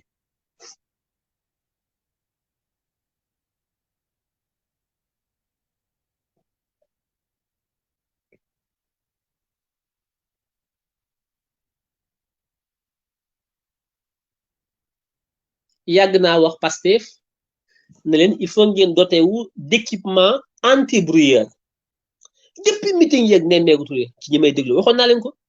ne leen ñoom dañu am ay brouilleur am ay camionnette yoo xam ne dañu koy placer ci yenn endroit yi ci biir camionnette yi fourgonnette yi dafa am ay appareils yoo xam ne dañuy puissant dañuy brouiller réseau yi sa communication non seulement dañu koy brouiller mais dañu am ay système d'écoute yoo xam ne yu puissant israélien yahudi ñoom ñi nga xam ne ñooy kii Perez la famille Perez bi nekk ak Macky Sall ñoom ñooy liggéey ak Macky Sall ay milliards dañuy encaissé ci Macky Sall budget bii ñu leen wax naan année bii année sociale budget social année bi at bi def na juróom-benn weer ba léegi yéen gisagu leen social bi xaalis bi yëpp ay armes lañ ko jëndee ak ay recrutement ay nervi pour xeex ak askanu Sénégal pour lan parce que ñoom nee nañ duñu dem jeexal nañu seen ay def nañ ñaari ay pare nañu seen i mandat jeex na mais demuñu dañuy xeex pour toog fi bu laajee guerre civile Macky Sall neen damay guerre civile mais demuma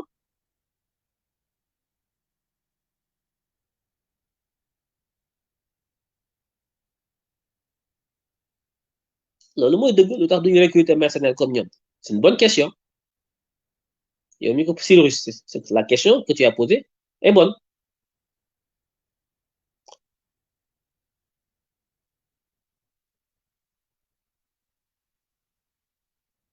Mac Diouf wax na dëgg ce n'est pas un problème entre Macky Sall et Ousmane Sonko c'est l'avenir de nos enfants et la souveraineté du Sénégal qui sont sérieusement en danger lii mooy dëgg si nous perdons ce combat le Sénégal sera définitivement possédé par des étrangers à cause des dirigeants irresponsables et trop cupides notre patrie n'a jamais été aussi en danger si ensemble nous ne faisons rien le Sénégal est perdu à jamais qu'Allah sauve le Sénégal tu as tout dit Mock à part la fin qu'Allah sauve le Sénégal. Ce n'est pas Allah qui sauve le Sénégal. Ce sont les Sénégalais qui vont sauver le Sénégal.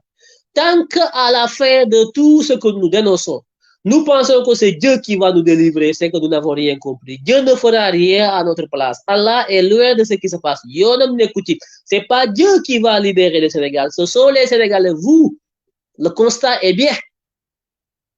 Mais les moyens de lutte ne dépendent pas de Dieu, mais de toi. De moi, de nous tous. Joker. Et Allah ne sauvera jamais le Sénégal. Allah ne sauve rien. C'est là notre faiblesse. À chaque fois, on se remet à Allah. Il faut qu'on arrête cela, qu'on se lève pour nous battre.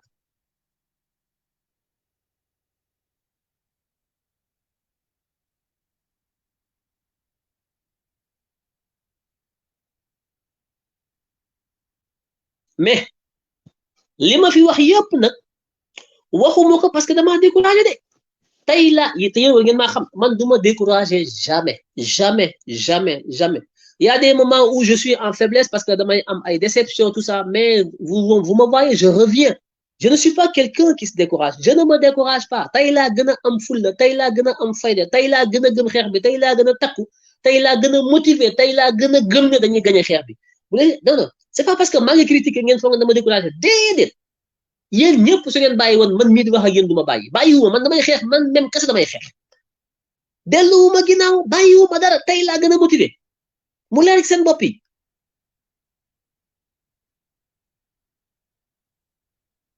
tey la ñu gën a taxaw donc li may wax waxuma ko pour décourager la kenn dama koy wax mu naqari leen pour que ngeen gën a fagaru gën a taxaw gën a fas jom jóg taxaw dëggal seen bopp def ne jigéen ñi fas jom maire yi jóg nañu ñëpp jóg nañu xale yu góor ñi ana ngeen jóg leen takk seen ndigg yi fas jom moo tax may wax mais bàyyiwuma découragé wu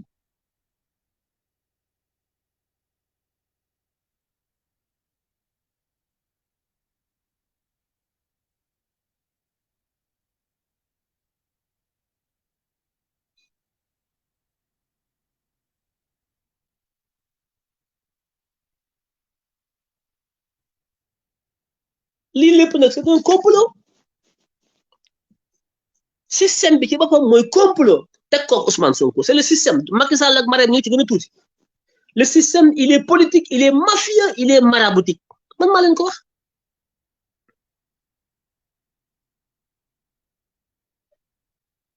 ñoom ñëpp ñi ngi ne nii déggu leen ci kenn ku wax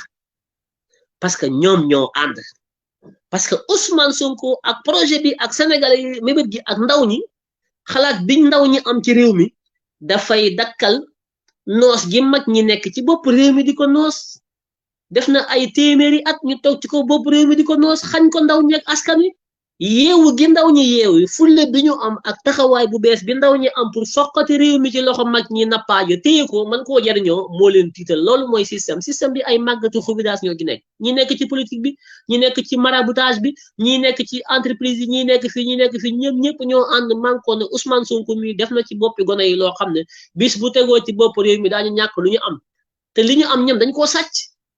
li Ousmane Sonko def ci boppi gone yi mooy nañu àndandoo jël réew mi képp ku fi sàcc alalu réew mi nga delloo ko askan wi loolu nag la mag ñi ne musiba la ci ñoom ndax ñoom ci alalu sàcc lañ leen suuxatee ba ñu toll fi ñu toll seen jéeg jépp ci alalu sàcc lañ ko amee lii de mooy xeex bi ñoom ñu lànk na sàcc gi du fi jóg nappaaja jéeg gi du fi jóg gone yi ne dafiy jóg ñoo du fi jóg kon mag ñi ñooy xeex ak gone yi ñi jur gone yi ñoo jur seeni doom ba seeni doom màgg te toppatoo wuñ leen doom yi wëlbatiku di xeex ak ñoom mag ñi seen doom yi ñu jur te toppatoo wuñ leen ñoo wëlbatiku di xeex ak ñoom te gone yi daa ñu am ndam ci mag ñi ndax mag ñi jubuñu ay tappalekat lañ mag ñi nekk ci réew mi ay tappalekat lañ dañoo jur ay doom yar leen ci ay tappale yàlla génne ku mel ne Ousmane Sonko mu def ci boppi ndaw ñi ne leen seen waajur yi ay tappalekat lañ dañ leen di nax dañoo sàcc alal réew ma ca kaw di ko séddoo bàyyi leen ngeen nekk ci ndóol judd ci ndóol màgg ci ndóol amu leen kër amu leen jabar mënu leen a am ay doom mënu leen a liggéey jàngu leen amu leen fi ngeen fajoo lekk leen lépp ñu xañ leen ko ngeen nekk seen kër bàyyi di dankalikoo ñu yor leen guddi ak bëccëg fanweeri at ak ñeent fukki at nga nekk sa kër bàyyi ba léegi mënoo am intimité mënoo amul njaboot loolu lu dund Ousmane Sonko ne leen réew mi li fi nekk ci alal du jeex alal ji buñ tëddoon di nelaw kenn ku ci nekk mën nga cee am weer wu nekk juróom-benn fukki junni te doo xëy liggéey yi fenn alal ji nekk ci réew mi ñu séddale ko ku nekk mën nga cee am juróom-benn fukki junni te doo xëy Ousmane Sonko loolu la dugg ci bopp xale yi te dëgg la xale yi ne ko mu ne leen maa leen ko wax li fi nekk ci alal du jeex ay mag ñoo nekk ca kaw ñii ay sëriñ lañu ñii ay xalif lañu ñii ay politiciens ñii ay homme d'affaires ñii ay griot comme ay mbay peex ñoo koy séddoo tabax ci seen i étage jënd ci seen i 4x4 nappaaje ci seen i jeeg xañ leen ko yéen gone yi lànk leen lii de moo indi coow lépp a ngi ni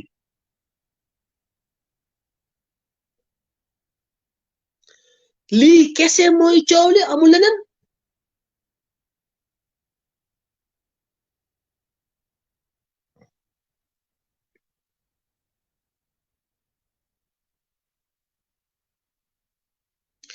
jóg leen ñu xeex lii kese mooy xeex bi amul xaar guddi amul xaar bu ñu laale Sonko amul jamono bi may wax ak yéen suma paree na fépp boy Sénégal gépp na tàkk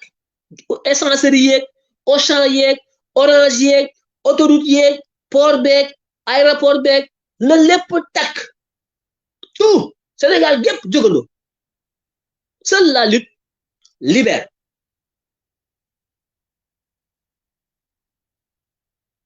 xeex pour moom suñu bopp la xeex pour kenn ku ci nekk lii sa àq ak sa yelleef ci réew mi nga jot ko xeex pour nooteel gi dakk xeex pour alalu réew mi ñuy sàcc di ko séddoo ci kaw dakk xeex pour rey gi ñu rey nit ñi dakk xeex pour ndóol jóge ci réew mi xeex pour école yi baax xeex pour ndaw ñi am ay kër tabax ami suuf xeex pour ndaw ñi amum xëy xeex pour pétrole beeg gaz beeg fer beeg or beeg diamant beeg zircon beeg pêche bi géej géej suuf seeg lépp dellu si ci loxo askan wi ba askan wi man cee gis boppam man cee dund lii mooy li ñuy xeex ñu ne kenn du ko fi jëlee nous sommes en guerre je vous ai toujours préparé à cette situation de guerre yéen ñi ma xam ñëpp yàgg naa leen wax na le pays est en guerre préparez-vous à aller en guerre waaye leen seen bopp ci guerre la ñu jëm képp ku ma mës a déglu da ngaa bari fitna da ngaa bari lii patati patata parce que li may wax jàllu muus la ci guerre la ñu jëm ku bëgg di nga guerre ku bëggul daañu guerre dal ci sa kaw rey la suuli la ku xeex daañu xeex dal ci sa kaw boo xeexee ñoom daañu xeex boo xeexul ñoom Macky Sall daañu xeex dal ci sa kaw jàpp la rey la wala nga dugal la ci kaso bi kon kay bay boo nga jóg xeex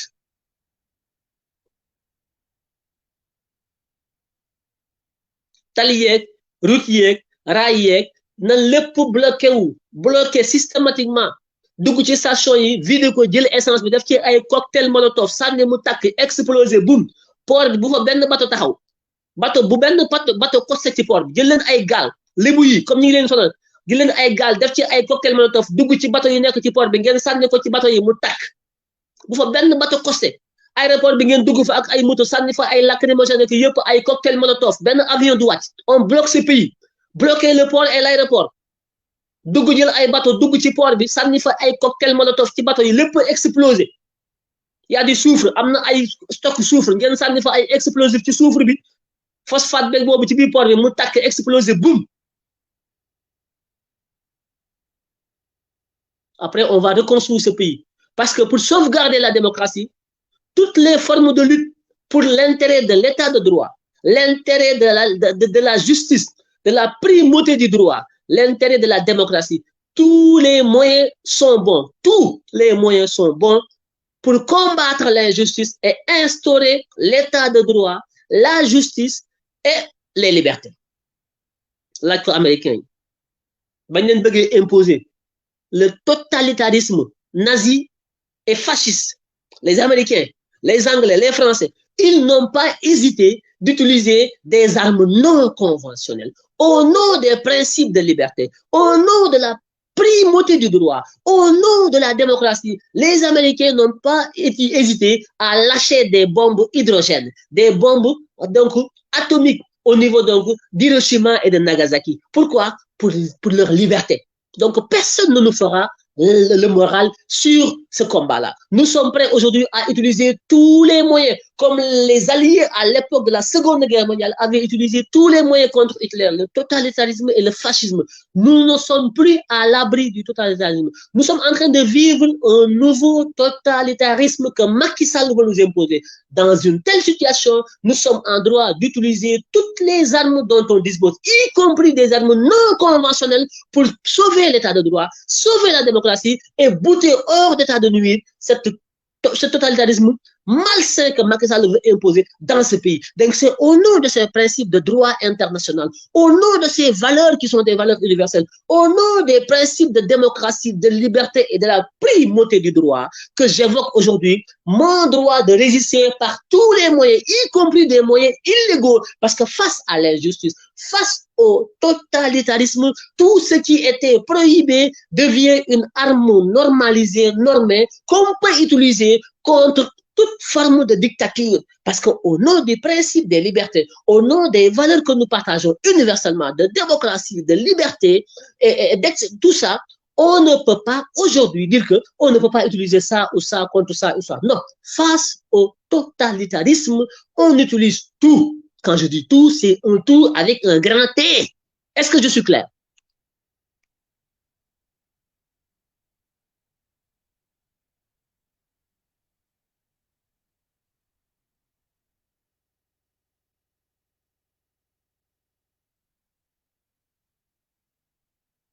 Voilà. Donc, nous sommes des légalistes. Nous sommes profondément attachés à l'état de droit. Nous ne sommes pas des gens violents.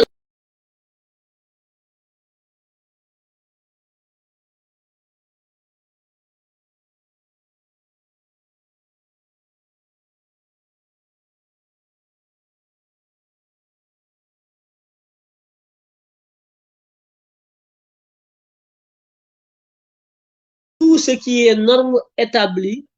dans la société,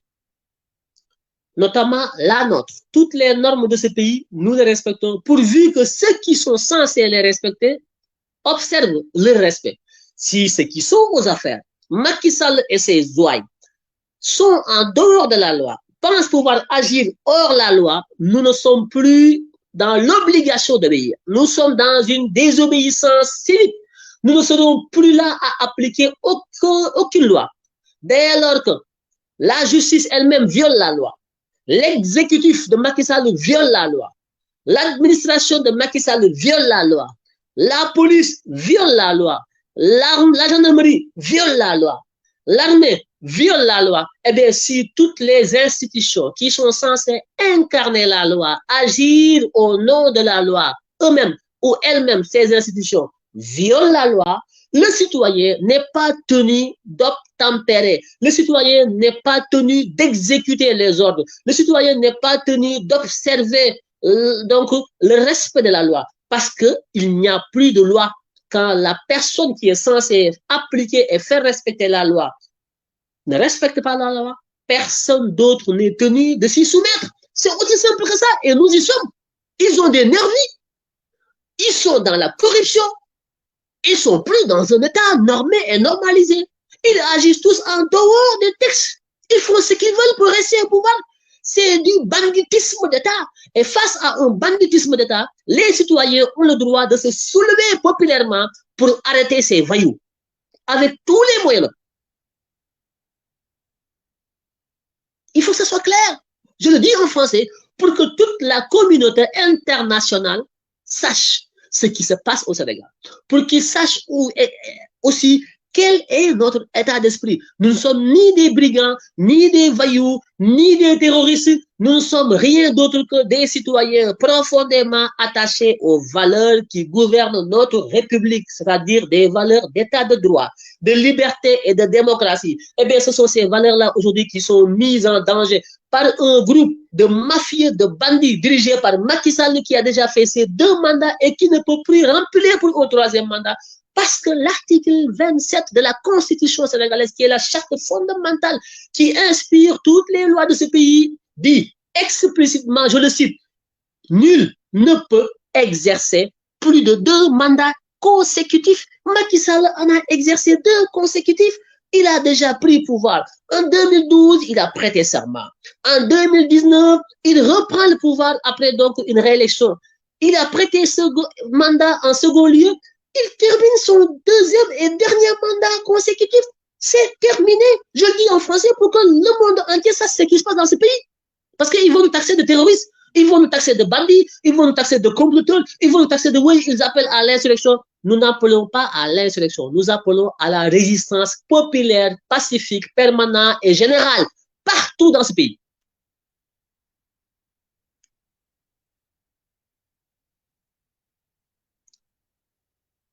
Est-ce que c'est clair? Je le dis en français, parce que je dois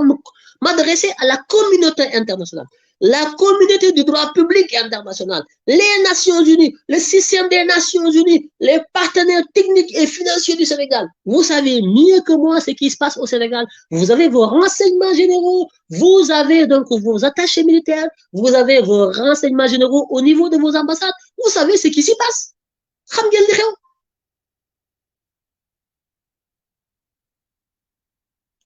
Donc, n'attendons pas. Nous sommes en guerre contre l'ennemi du peuple. Nous sommes en guerre contre les ennemis de l'État du Sénégal. Et les ennemis de l'État du Sénégal, c'est Macky Sall en chef. Sa femme, Mariam Faye Sall, sa famille, Mansour Faye, Ibou Faye, Daouda Faye, les frères de Macky Sall et les sœurs de Macky Sall, femmes de Macky Sall, Malik Sek, Fatou Sek, Omer Sek, la mère, toute la famille de Macky Sall et de Mariam Faye Sall. Après la famille, ce sont donc les courtisans, à commencer par Antoine Diome, qui aujourd'hui est le ministre de l'Intérieur. Après Antoine Diome, il y a le général de la gendarmerie, Moussa Fall. Après Moussa Fall, il y a le général des armées, le chef d'état-major général des armées, qui est fraîchement élu, nommé par Macky Sall, le général Mbaye Cissé. Après le général Mbaye Cissé, nous avons Bokar Yagé, qui est le DGPN, le directeur général de la police nationale. Bokar Yagé, directeur général de la police nationale. Après Bokar Yagé, nous avons des colonels de l'armée comme des officiers de police. Nous avons effectivement Mbaye Tchandoum, qui est un officier de la police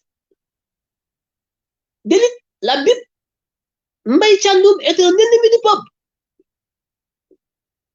Mbaye Cissé, le chef d'état-major général des armées, est l'ennemi du peuple. Général Moussa Fall de la gendarmerie est l'ennemi du peuple.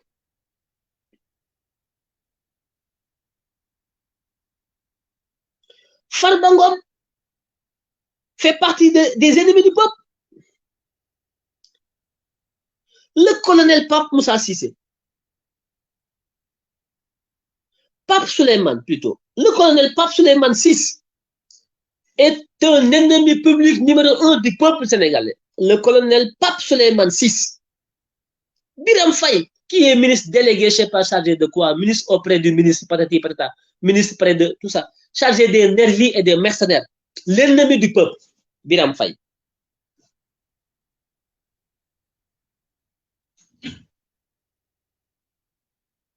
Donc, la liste n'est pas exhaustive. Hein. Nous avons des préfets, des sous-préfets. On va les citer nommément. Tous. Sans compter ceux-là qui sont au niveau de la justice. Badio Camara au niveau du Conseil constitutionnel. Seydou Nourou Tall au niveau du Conseil constitutionnel.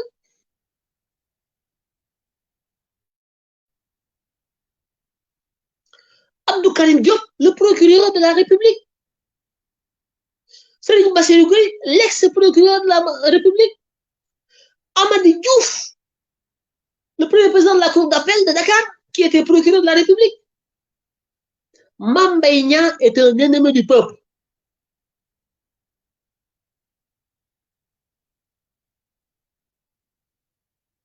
Et les trois juges là,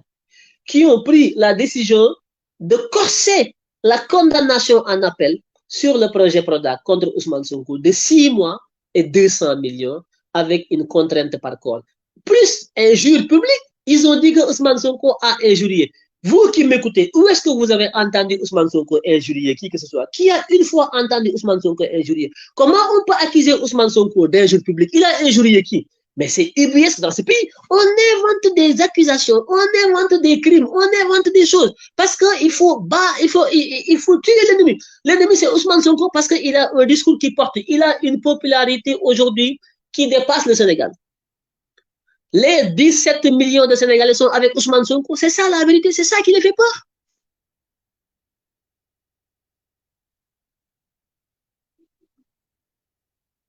Maham Diallo aussi fait partie de l'équipe. Maham Diallo, je pensais qu'il allait peut-être, mais aujourd'hui, je me suis rendu compte que Maham Diallo est dans le coup. Donc finalement, Maham Diallo, dont je disais qu'il avait donc des vertus, d'après ce qu'on m'avait dit, tout ça, qu'il n'allait pas oser. Et jusqu'à présent, je pensais que Maham Diallo, parce que je n'ai rien vu de ce que Maham a fait. Jusqu'à présent, j'ai demandé à avoir donc l'ordonnance de renvoi de Maham, je ne l'ai pas encore vu. Je ne sais pas si les avocats de Ousmane Sonko l'ont. Donc, Maham Diallo, si tel est le cas, Maham Diallo fait partie donc de la mafia.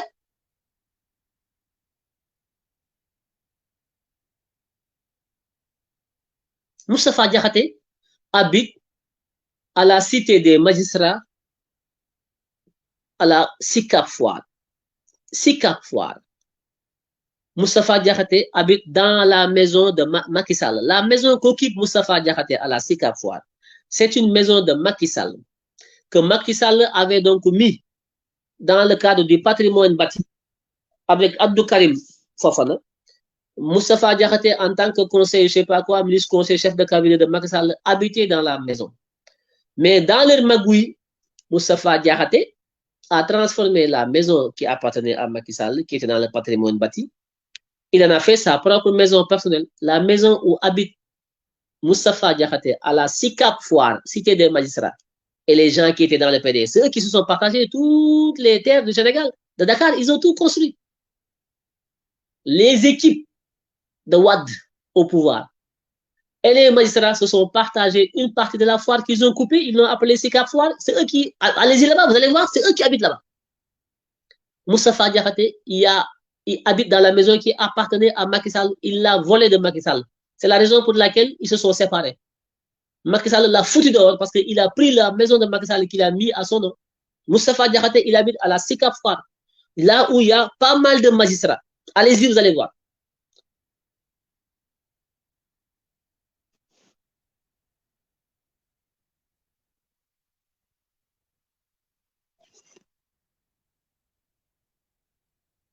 Donc, tactique, stratégie, popularité, simultanéité, partout. Voilà. On frappe ensemble, de façon spontanée, simultanée,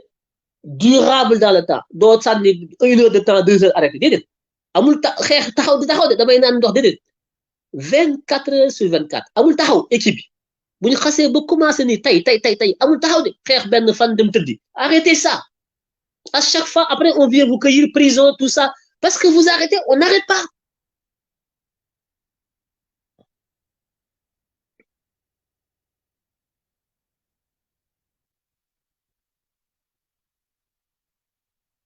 Oui, mais moi, j'ai pas vu l'ordonnance.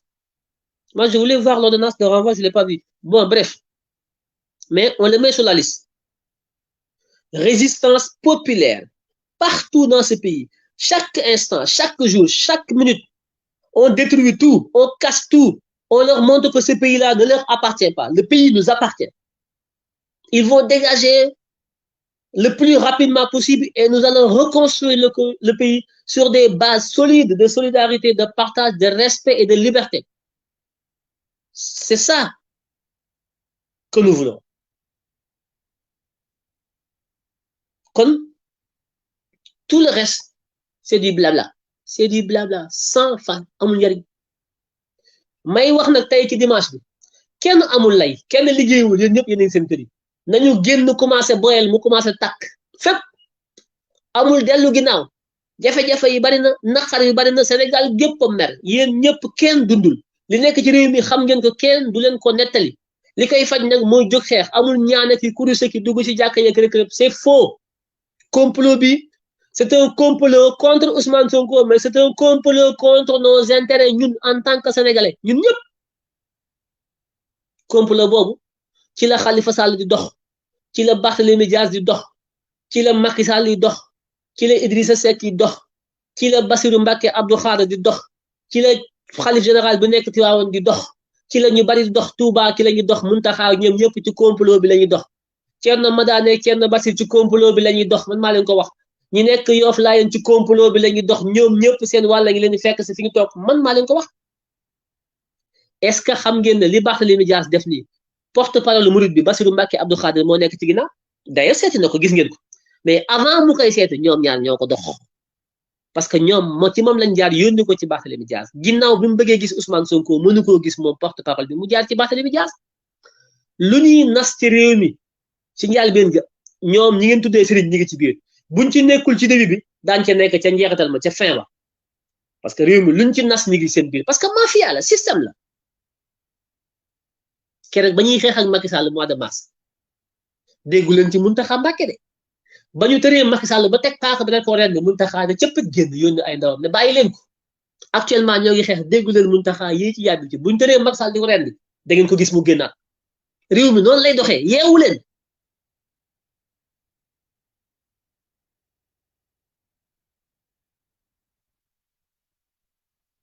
sans compter la presse les médias Youssou Ndour ak ay El Hadj Ndiaye seen télé yi ngeen bàyyi leen ñuy émettre heure bi war na fekk benn télé dootul tàkk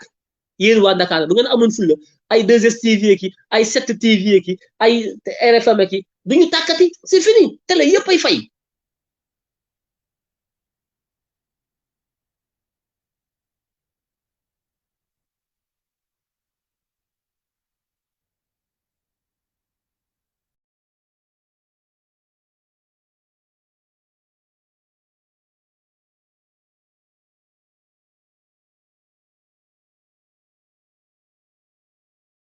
gën a bon nag ngeen baal ma ko muy naafeq di wax loo gëmul wala di jëf loo gëmul te loolu moo bëri nag Sénégal ngeen baal ma ci kàddu googu nag naafeq te loolu am Sénégal instant bi loolu moo fi am da ngay won nit di la ree di la siin fekk buñ la tëralee mu rendi la buñ la tëralee mu rendi la man mii dal na ma man Diagne Solution Ousmane Sonko ñëw na fa ci local yi ñëw na fa ci législative ñëw na fa ci législative yi ñëw na fa après législative man Diagne Solution nga xam ne maa koy jàppale wala bokk naa ci ñu koy jàppale ak di ko taxawal fépp ci plateau yeeg fu nekk ñëw fa bëgg ko gis mënu ma ko gis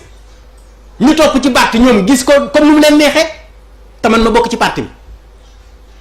gis nga li may wax comme li désiré est-ce que man dooleeloon ma gënutoon gën a doole ñeneen wala dooleeloon ay ñoom Demba dooleeloon ñeneen est-ce que gënutoon yomb mu leer na ne man fu Ousmane Sonko dee ma naan man fu mu xaw ma fu mu naanee comprimé pikiroo fa ma naan fay doom nañ waxante dëgg kon gënoon ma doole gënoon am sol yow ñu xañ la yow ci sa biir ba pare nag di may ñeneen kon nag ñun ñoo def erreur ba mu répercuté wu ci ñun ba pare nag dañ leen jox nag doole boo xam ne ku waxal yàlla ku waxul loolu yàlla mairie de Dakar presque lu mot plus de xaw ma lu ñu wax 600 milliards xaw ma nit téye ko xam nga ne may nga ko doole nañ waxante dëgg gis nga politique am na loo xam ne doo ko mayee da nga koy moom da nga koy jël mooy dëgg mais li nga war a jël nga téye ko joxe ko ba pare ëllëg nga bëgg a toxawaat ñun ñoo def erreur ñoo maye lu ñu warutoon maye mooy dëgg. kon Sonko moom dafa may. non pas Sonko. parce que Sonko du mooy parti parce que. mais Sonko moo imposé Barthélémy Dias. waaw déedéet ñoom même bu ko imposé man dama jàpp ne même bu ko imposé c'est son droit mais nag ñun it nañ ñu may doole joo xam ne ñun dinañ mën a taxaw ak ñoom ci biir mairie ba mais léegi ñun amuñ conseil ci mairie ba amuñ conseiller ci biir Mermoz kon léegi ñun suñu doole fu muy taxawee nañ wax ndi dëgg ñun Médina ñun passé ñaari conseiller lañ fa am te ak li ñu liggéey yëpp.